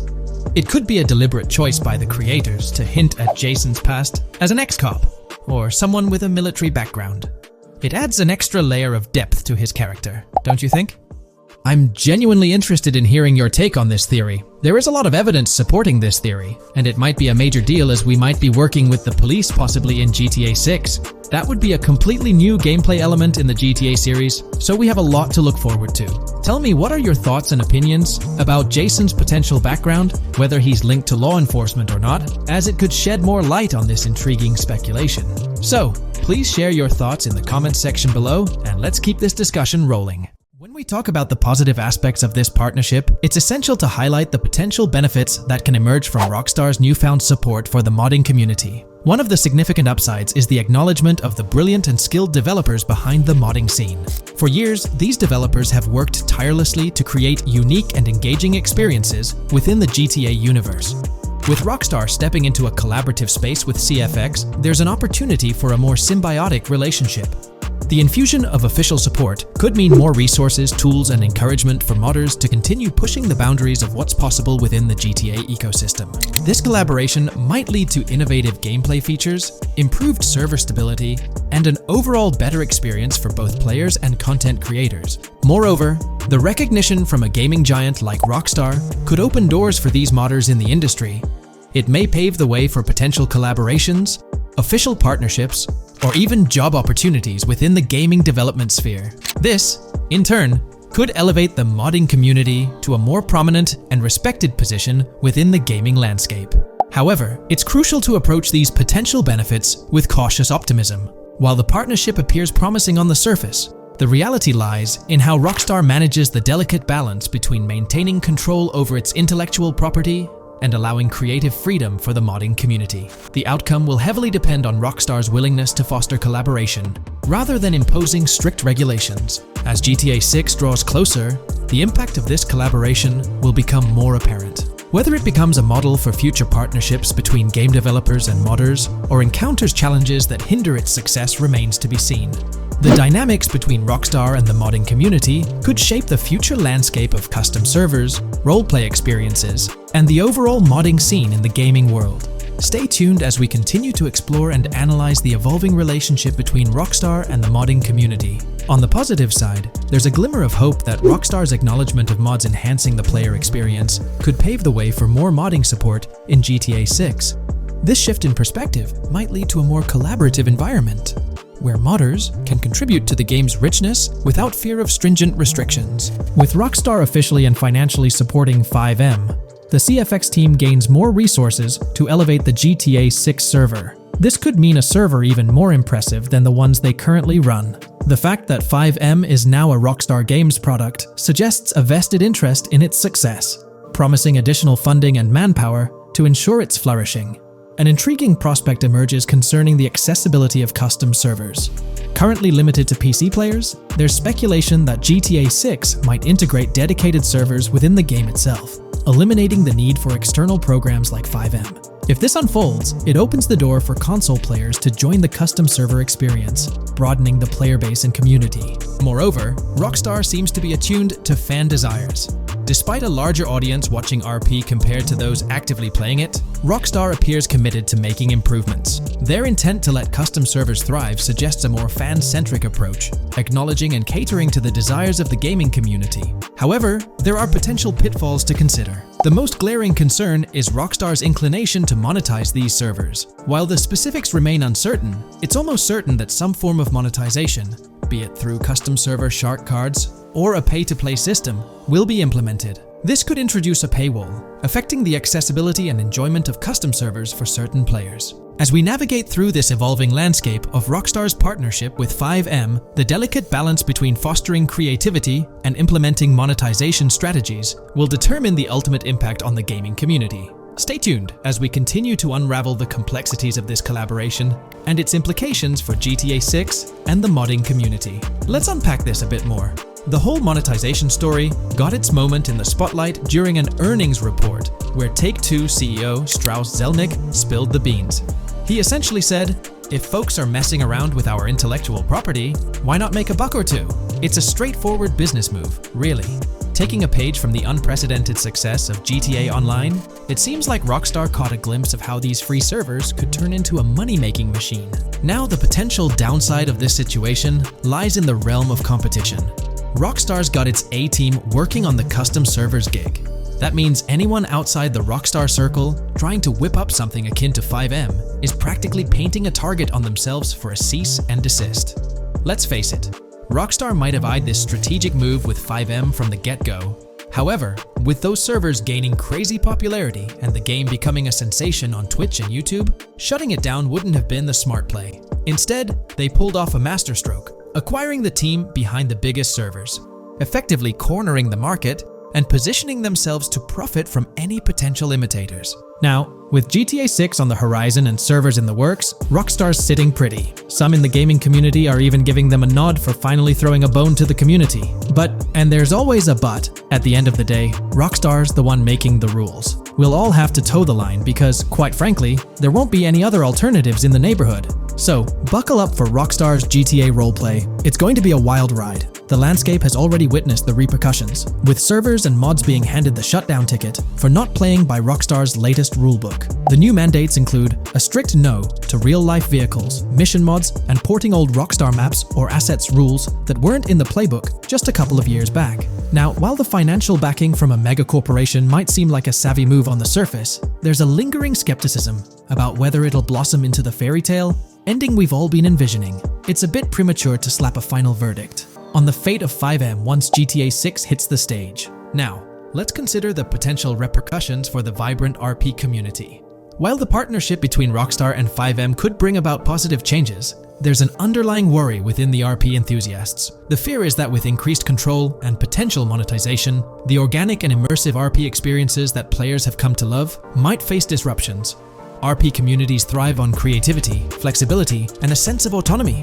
If Rockstar's influence leads to more rigid guidelines, it could alter the dynamic of these communities, potentially affecting the unique narratives and interactions that make RP servers so engaging. As we contemplate the potential impact, it's essential to look beyond the immediate horizon of GTA 6.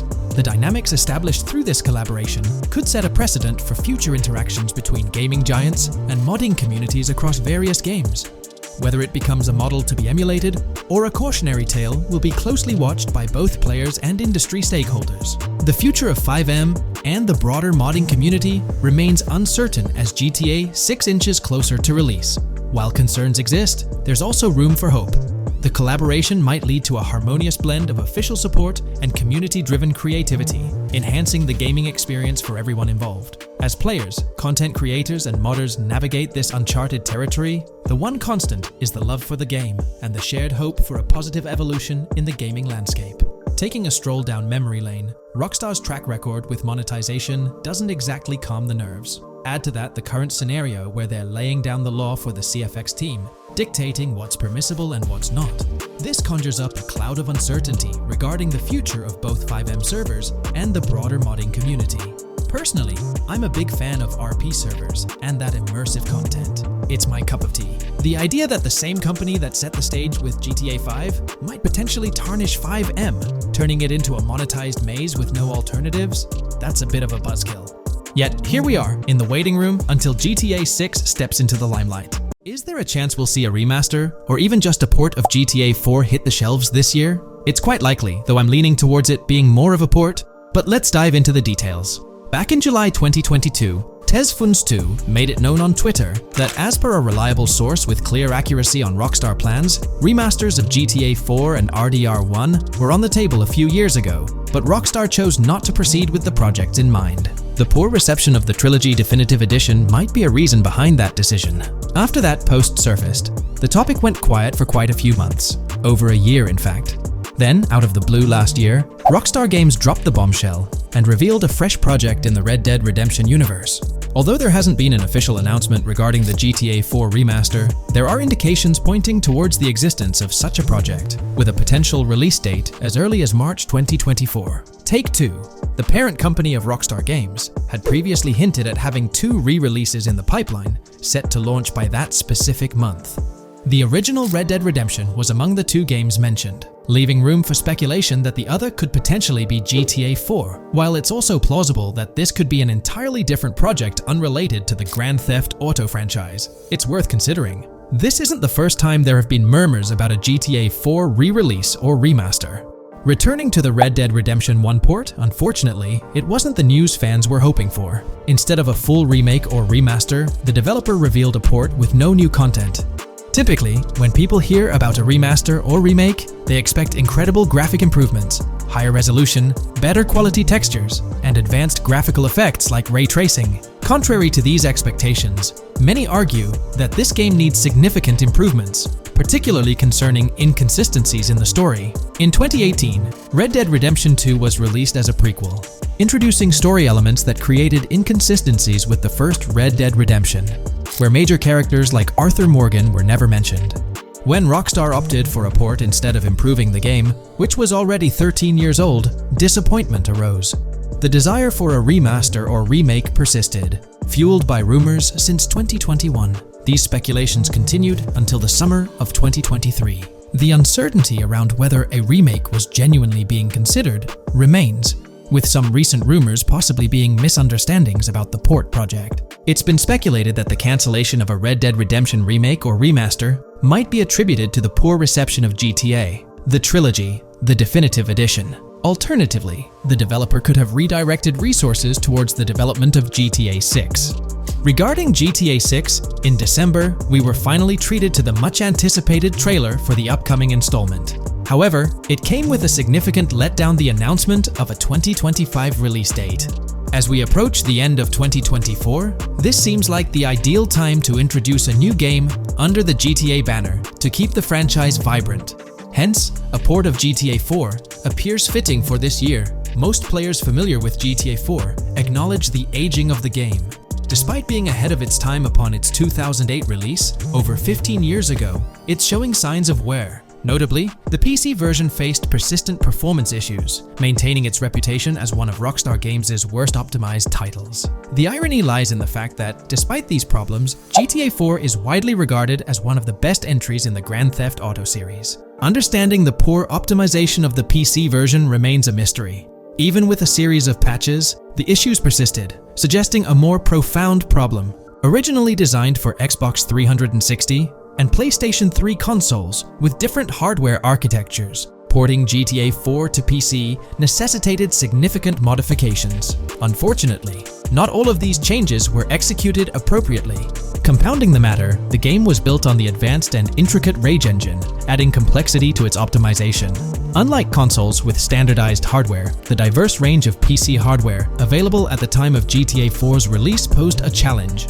The game's initial high hardware requirements excluded many players with less powerful computers from enjoying a smooth gaming experience. Unoptimized code contributed to performance issues, even on high-end PCs, with notable problems in managing CPU and GPU resources, leading to performance bottlenecks. How else can we gather indications that a GTA 4 remaster or port is possibly in development? Well, in September 2022, Take-Two Interactive, the parent company of Rockstar Games, made a notable move.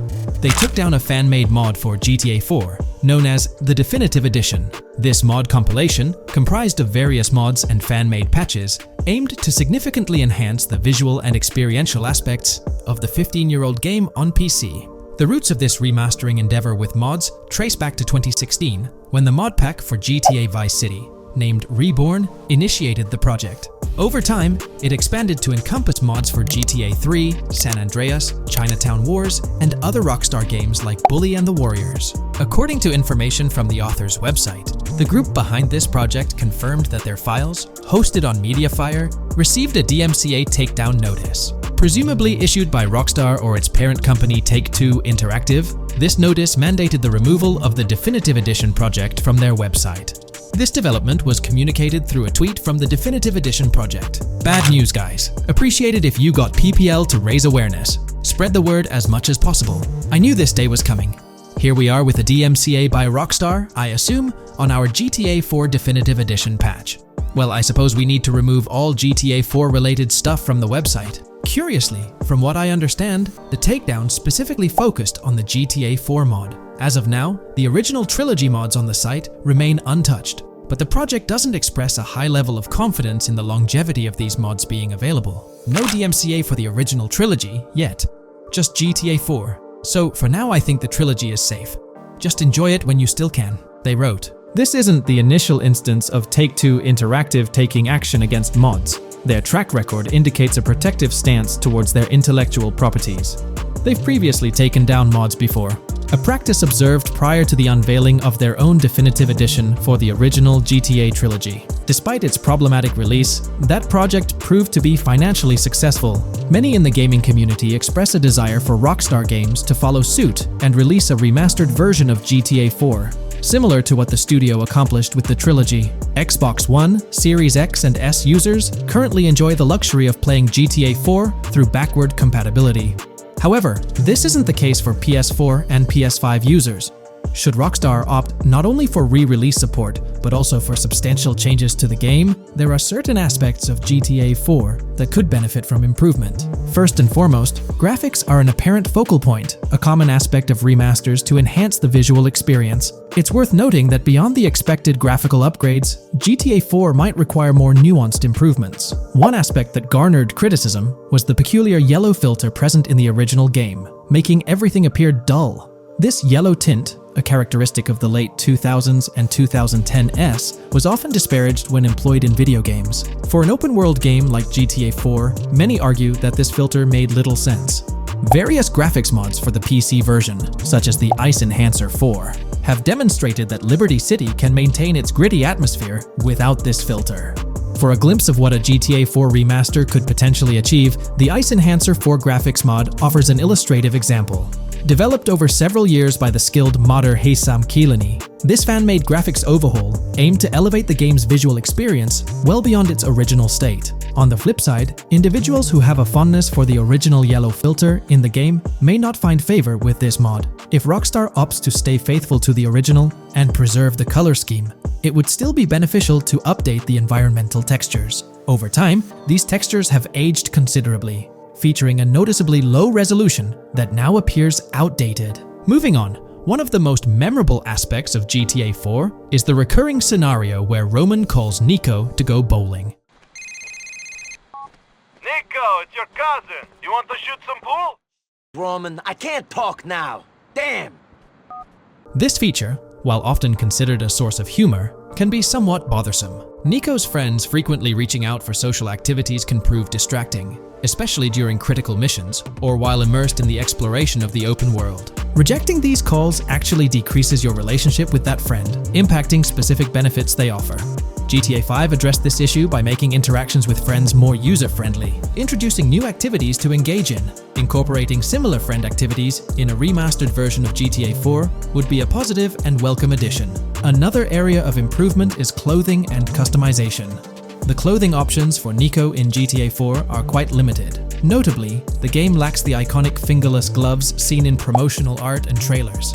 A remaster could rectify this, especially considering the community's disappointment over their absence. Additionally, though hairstyles were planned, they were not included in the final game, as evidenced by the presence of barbershops in the game files. A remaster could enhance clothing options and introduce hairstyle changes, mirroring the customization available in GTA Online. Unlike GTA San Andreas or GTA 5, GTA 4 lacks car customization features. Players can only randomly change their vehicle's primary color at a pay and spray. While this might not have been a significant issue in earlier titles like GTA 3 or Vice City, it does feel like an oversight in a more modern title like GTA 4. A remaster could bring in more extensive vehicle customization options.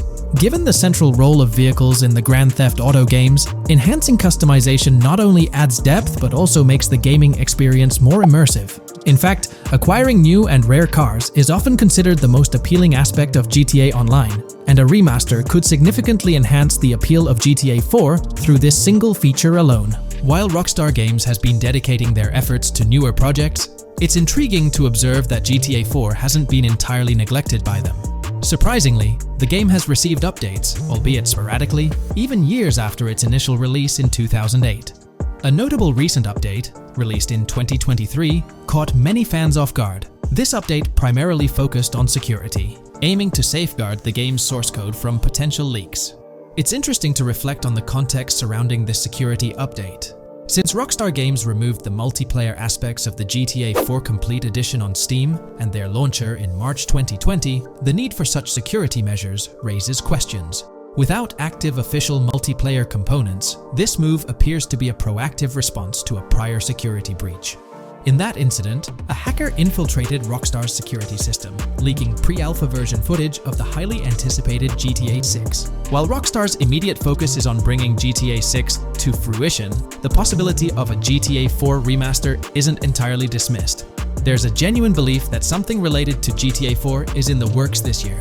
If not, the prospect remains open for the future, potentially after the release of GTA 6. The year 2028 marks the 20th anniversary of GTA 4, presenting a considerable timeframe. Although it involves patience, the wait could be worthwhile if Rockstar decides to give GTA 4 the remaster treatment it deserves.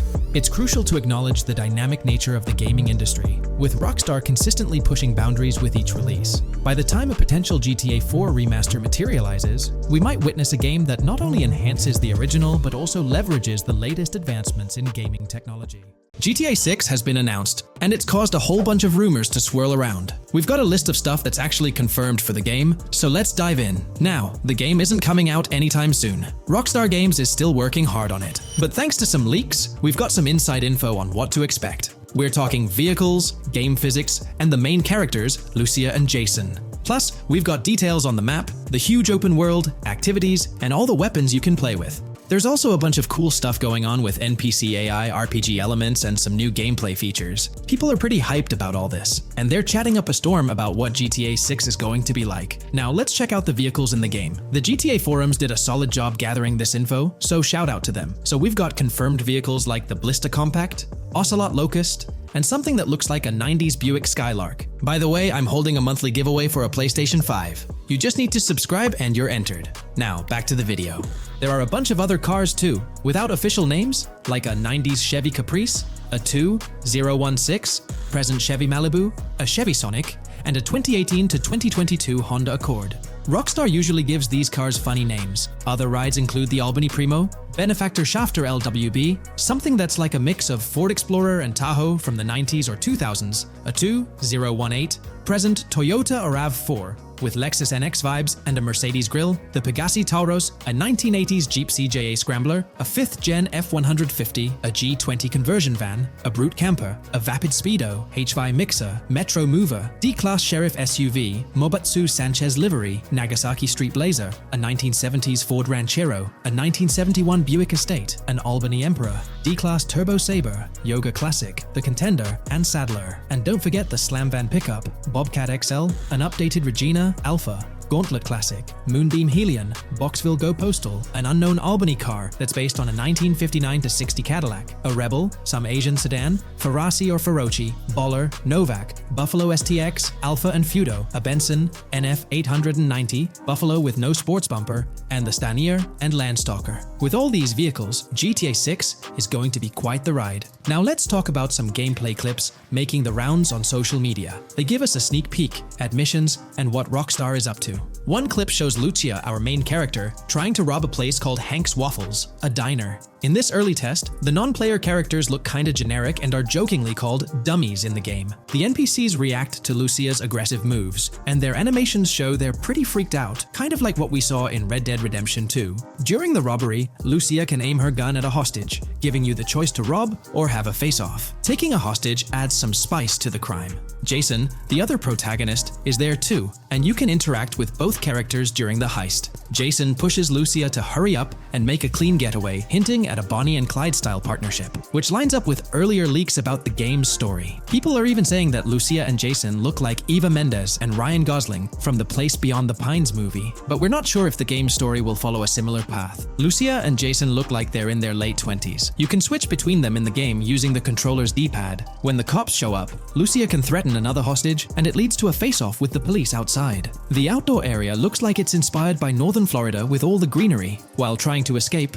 Lucia and Jason rack up 2 wanted stars, but instead of a shootout, they skillfully maneuver through parked cars and hijack a police cruiser. You can tell it's an early part of the game from the tutorial-like prompts, including one about the police getting smarter and remembering cars involved in crimes. The clip ends with Lucia driving off in the stolen police car, and Jason assures her they can shake the cops. But their getaway ends with an accidental crash at an old car wash. In the next mission, Jason and Lucia hit up a strip club called Jack of Hearts and run into Dre, who's chatting with another lady. Dre talks about his music dreams and hints at someone named Boopy. During this chat, we get messages from 2 new contacts, Billy and RB Shaw, through a WhatsApp parody. The early footage shows a minimap that looks like the one in GTA 5, with icons that probably stand for missions from characters labeled WM and YJ. As they head up to the VIP second floor, Dre has a run-in with DJ Tip, who's upset about waiting for drinks. Dre steps in, in. But it's clear that Tip isn't the most popular guy. Dre moves on. And that's where the clip ends. Just remember, this is early development footage, and things might change as the game gets closer to release. Another leak spills the beans on more than 500 world events, encounters, and Easter eggs you'll come across while playing. There's too much to cover, but I'll mention a few interesting ones. You'll find stuff like missing tourists, yard sales with new clothes,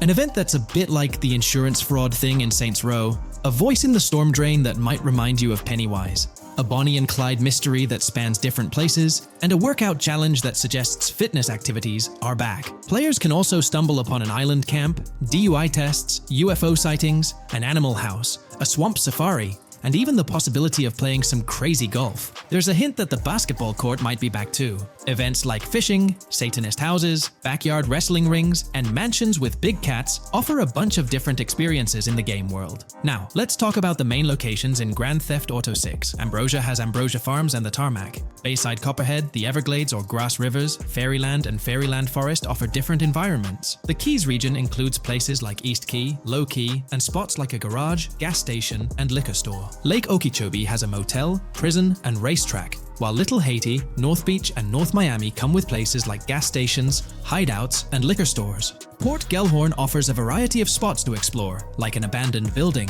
basketball court, beach, bingo hall, bowling alley, car wash, fishing store, fruit stand, gas station, motel, pawn shop, police station, quick shop, raceway, soccer field, and trailer park. Red Hill has a forest, South Beach features a boardwalk, gym, hotel, Ocean Drive, and park. South Miami Sundown includes a beach and tarmac, and Vice Beach covers Vice City suburbs and Washington Beach. There are also other interesting places like an abandoned hotel, observatory, Fountain of Youth, homeless community, Malibu Club, Monument of Leonida, Redneck Yacht Club, Spaceship House, underwater research facility, and Dinosaur World. According to info from the GTA forums, Grand Theft Auto 6's open world is estimated to be at least 2.5 times the size of GTA 5 ES, giving players a massive world to explore. The game seems to take cues from the successful approach in Red Dead Redemption 2, promising a well-designed open world with intriguing mysteries. We've spotted some real-life Florida locations in GTA 6's development footage, like the Homestead Miami Speedway turned into the Port Gellhorn racetrack, and recognizable places such as Portofino Tower, Sombrero Key Light, Solar Amphitheater Bayfront Park, and Lone Depot Park. Even the 1000 Museum, a high-rise condo in Miami, is in the game, showing Rockstar's attention to detail. A metro map that's a match for Miami's real one suggests a deep immersion in the game world. The lush landscapes and greenery might hint at a move into Georgia,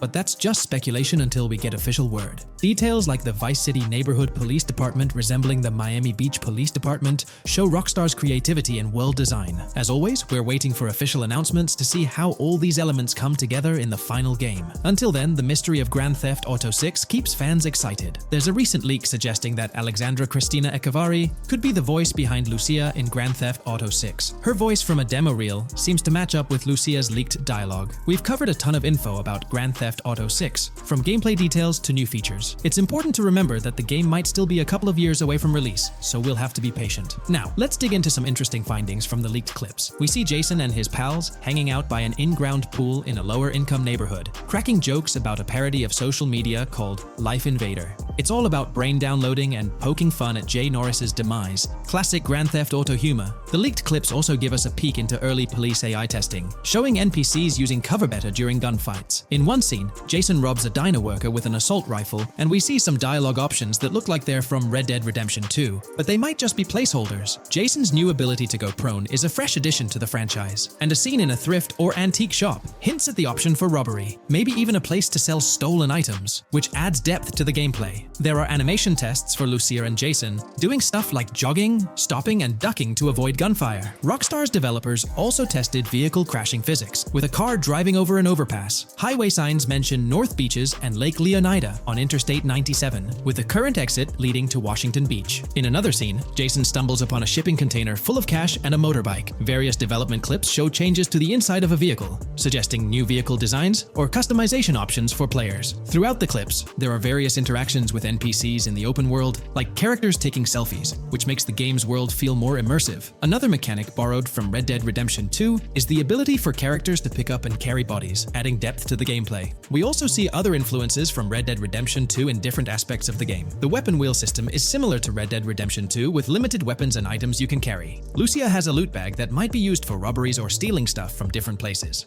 The inventory system lets players hang on to health kits and other items for temporary buffs, and Jason can pick up and drop weapons from his inventory. In one scene, Jason enters a gang member's territory and takes cover behind a truck, and we see unique animations for characters reacting to getting shot. There's a mention of a jetpack that was previously leaked by Tom Henderson, and it's inside the Jack of Hearts Club. The game includes parody logos for social media like Snapchat, Instagram, and Life Invader. Characters have different hairstyles, and there are realistic details, like Lucia's bra showing under her shirt, which adds to the game's realism. A new feature is the ability for players and NPCs to hold their guns sideways, which changes things up in combat. We also see Jason doing some fancy rifle tricks in the air, and another character in a parking lot shoots at him while holding his pistol sideways. The clips mention animations like overdose, which hints at unique actions or events in the game. There are hints of horses and horse riding mechanics, likely inspired by Red Dead Redemption 2.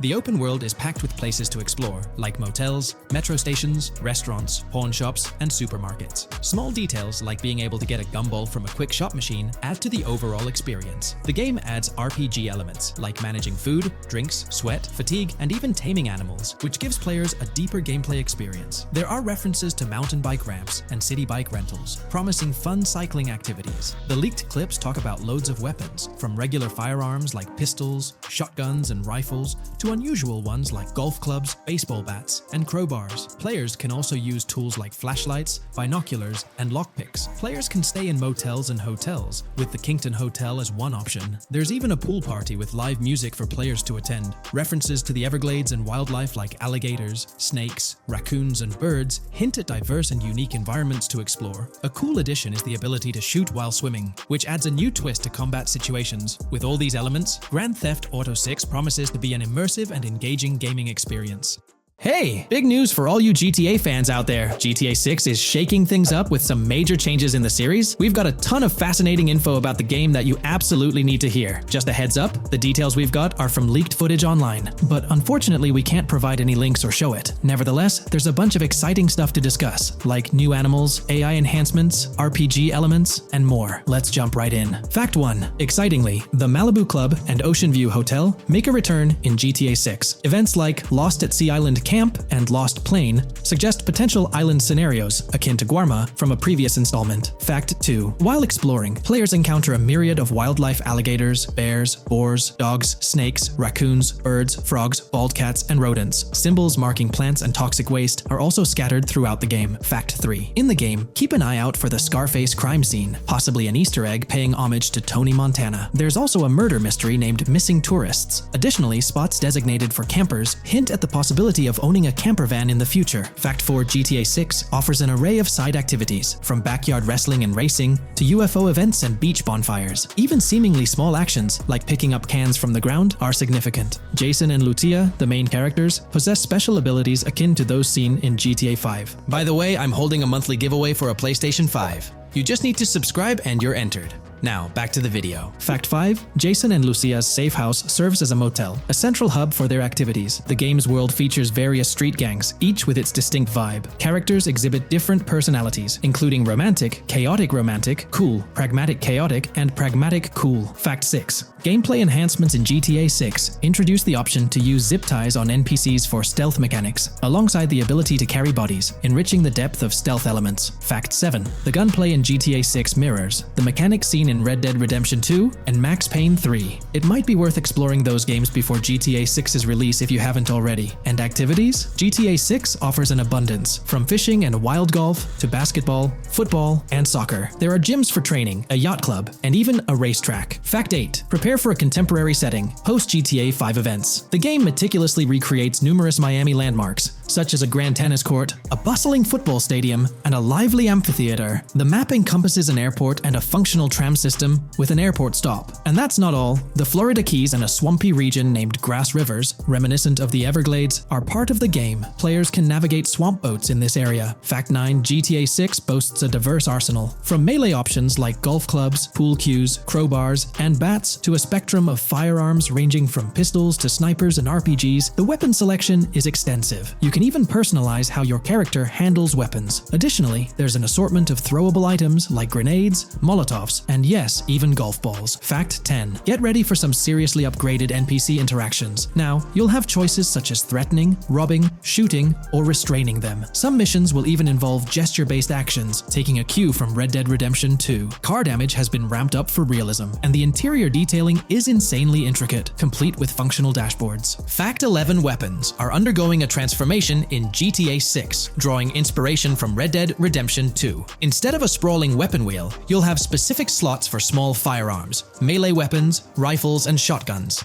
No more unlimited weapons, but you can drop and pick them up along the way. Fact 12. During development, there was a glimpse of Arthur Morgan's hat, although its inclusion in the final game remains uncertain. Players now have the option to surrender to the police during a heist, introducing a thrilling twist. Police response time has been revamped to feel more authentic, featuring a timer that varies based on the severity of the crime. Murder gets a quicker response than robbery. GTA 6 caps the maximum wanted level at 5 stars, and a 6-star level seems highly unlikely in the current gameplay. Fact 13. Let's focus on the characters. GTA 6 introduces us to two main protagonists, Jason, portrayed by Brian Zampella, and Lucia, played by Alexandra C. Echevarri, marking the franchise's first playable female character. You can seamlessly switch between them, and they also happen to be a couple, drawing inspiration from the legendary duo Bonnie and Clyde. Fact 14. Clothing in the game behaves in a remarkably realistic manner. You can accessorize with items like sunglasses, watches, wristbands, and hats, each with various wear styles. The attention to detail is impressive, with sweat, dirt, and wrinkles adding to the overall realism.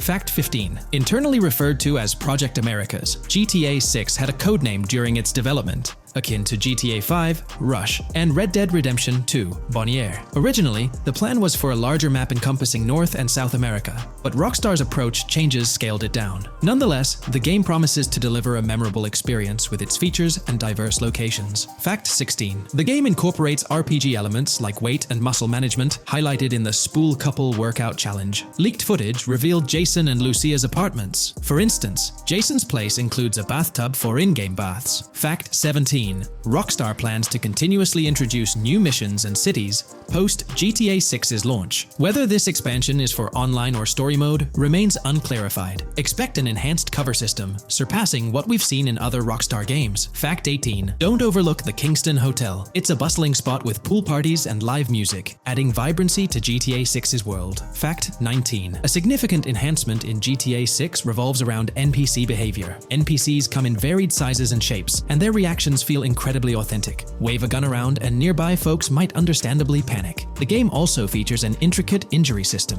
including concussions. Fact 20. Now, let's delve into the stunning visuals and exciting new features. Characters will naturally grow facial hair over time in GTA 6. Moreover, the game world will introduce a social platform called What's Up, resembling a playful version of WhatsApp. Excitingly for fans, spoof versions of social media platforms like Life Invader, Facebook, Bleeder, Twitter, and Snapmatic, Instagram, are making a comeback. Fact 21. Let's focus on our main characters, Jason and Lucia, each with their own inventory and a shared one. Your inventory can hold a variety of items like wine, soda, and fruit. Additionally, there's a duffel bag system facilitating easy transportation of supplies and weapons. Fact 22. Rockstar approaches storytelling in GTA 6 with greater caution, avoiding offensive jokes and being considerate about groups that might feel targeted. The narrative unfolds through chapters, akin to Red Dead Redemption 2's structure. Fact 23. Robberies take center stage in GTA 6, spanning from significant heists to smaller scores. There are easy scores like targeting bingo body shops, burnout skirts at Cafe Caraway, clothing stores, food trucks, massage parlors, and more. Moreover, the inclusion of robbing shipping containers elevates the thrill to a whole new level. Fact 24. Gameplay takes a significant leap. For the first time in GTA, players can crouch and go prone, introducing tactical elements. RPG elements also come into play, hinting at hunger mechanics and animal interactions, expanding the game's depth. Fact 25. GTA 6's map officially surpasses the size of GTA 5. This time the spotlight is on Vice City, an area inspired by Miami and its surroundings, offering players a vast and diverse landscape. There's even a lake featured in one of the videos, hinting at a significant part of Florida being included in the game. Fact 26. Hold tight. The jetpack makes its return. Shooting from cars is also part of the thrill, adding an extra layer of excitement. Embrace yourself. GTA 6 introduces 18 brand new vehicles to the franchise. Fact 27. In GTA 6, players will encounter various events, including random muggings and NPC-hosted yard sales. There are hints at riding events, which could potentially mean horse riding, possibly involving the Red Dead Redemption 2 team. Fact 28. Police AI has undergone significant improvements compared to the previous game. Instead of blindly rushing in, they exhibit more realistic and intelligent behavior. If you commit a crime and escape in a vehicle, cops will note down the specific vehicle and license plate, making evasion more challenging. Fact 29. Let's delve into the notable emphasis on indoor locations in GTA 6. There's a plethora of diverse interiors to explore. Motels, hotels, restaurants, pawn shops, supermarkets, fast food joints, gun stores, shooting ranges, and the Vice City metro station. Moreover, they've added functional elevators to enhance the immersive experience. Interestingly, there's a risk of players getting banned from stores, adding an intriguing dimension to the gameplay. Fact 30. New Arsenal Alert. The spear gun makes its debut, allowing players to shoot underwater spears at their targets. Moreover, there's an array of gear at your disposal, such as binoculars, cut-off tools, flashlights, immobilizer bypasses, slim jims, USB drives, tasers, zip ties, and auto dialers.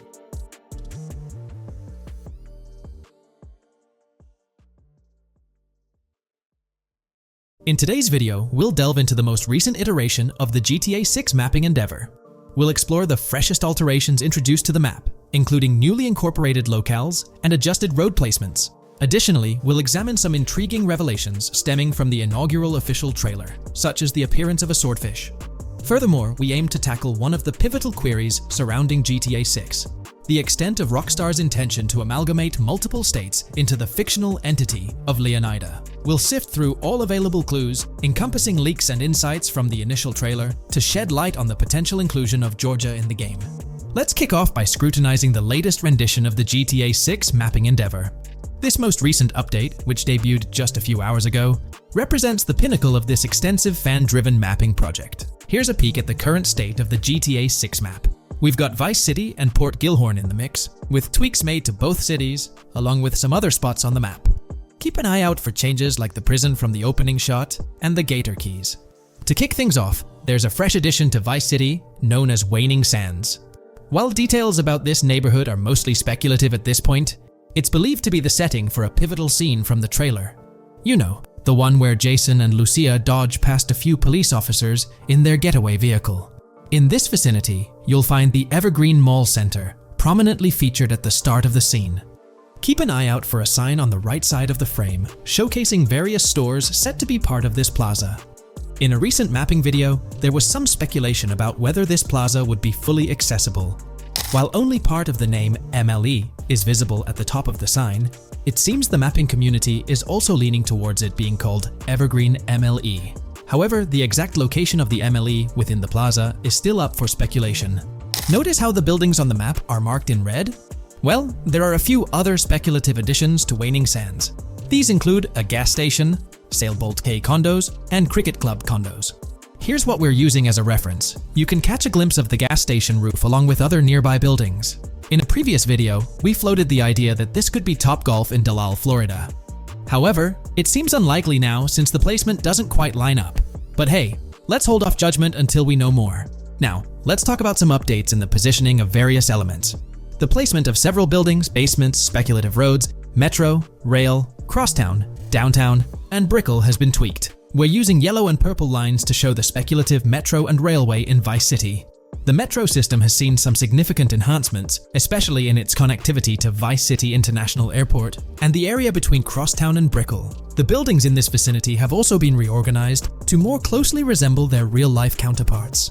Speculative roads and highways have been adjusted to better fit the new placements. We've also made slight adjustments to the rotation of the prison from the opening scene with Luke to align with new evidence. Additionally, we've fine-tuned the positions of some trailer markers in the stockyard area, such as those for the car meet in Windwood and the bikers in Little Haiti. In terms of location changes, leaf links from the previous map version has been moved to Virginia Key, meaning earlier speculations regarding leaf links are no longer applicable.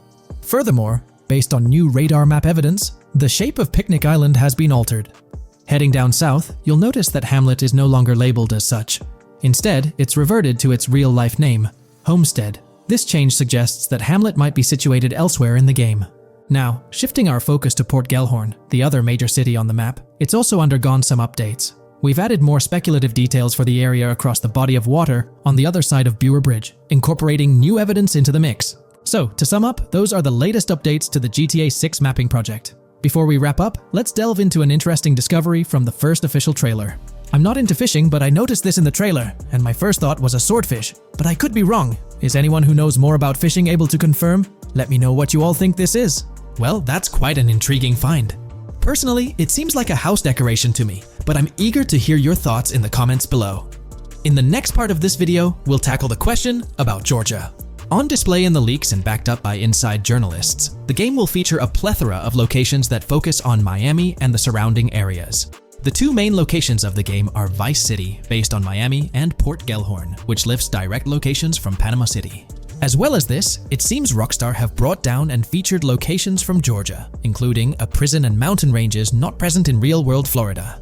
I'm curious, do you think Georgia will make an appearance in GTA 6? Let's examine the evidence we have so far. There have been some recent findings, so let's kick off by checking out this Reddit post. Georgia evidence. In the leaks, there's a mention of canyon etchings, along with the other ambient events, which I thought couldn't be in or based in Florida. The nearest canyon to Florida is Providence Canyon State Park in Georgia and is only 2.5 hours away from Florida. This also may explain Red Hill Forest and the testing of Scree Hills in the leaks. There's also a couple mountains or large hills seen in the trailer. The first looks more like a large hill in North Florida, probably for hill climbing, but the second one at the end of the trailer looks like a Georgia mountain, like the one seen in the leaks. First off, this individual is discussing a clip from the leaks where a developer is seen firing an assault rifle at a vehicle while Lucia is in the background. They've noted several ramps in the clip, suggesting developers use them to test vehicles on different slopes. The clip also shows various types of ramps listed, including MTB ramps, hill climb, mud drag, Scree Hill, mud drag string, and crash tests, as well as MX tracks. The speculation is that Rockstar might have been testing the Scree Hill due to its resemblance to locations in Georgia. Additionally, two shots from the trailer show hills. One at the 59-second mark where someone jumps on a table, causing it to break, revealing multiple cars ascending a steep hill in the background. And another in the final shot, where Lucia kicks down the door to a convenience store, showing another hill or mountain through the window. Let's delve into the comments and see what the community thinks about these hills. Are there similar hills in Florida? Or has Rockstar taken some creative liberties and introduced hills from Georgia? Ekanfinaka is a place in the game, shown by the leaks. And Ekanfinaka is literally the old name for a swamp in southern Georgia. Not to mention we saw a big hill, small mountain. I've lived in Florida for a long time. There are no hills, anything like that in the state. Northern Florida has some hills, but nothing like that at all. The hill in the leaks resembles the Blue Ridge in northern Georgia. It's a fictional state. It could be a collection of features from 4 or 5 states for all we know. 2 hours outside of Florida is hardly breaking the concept.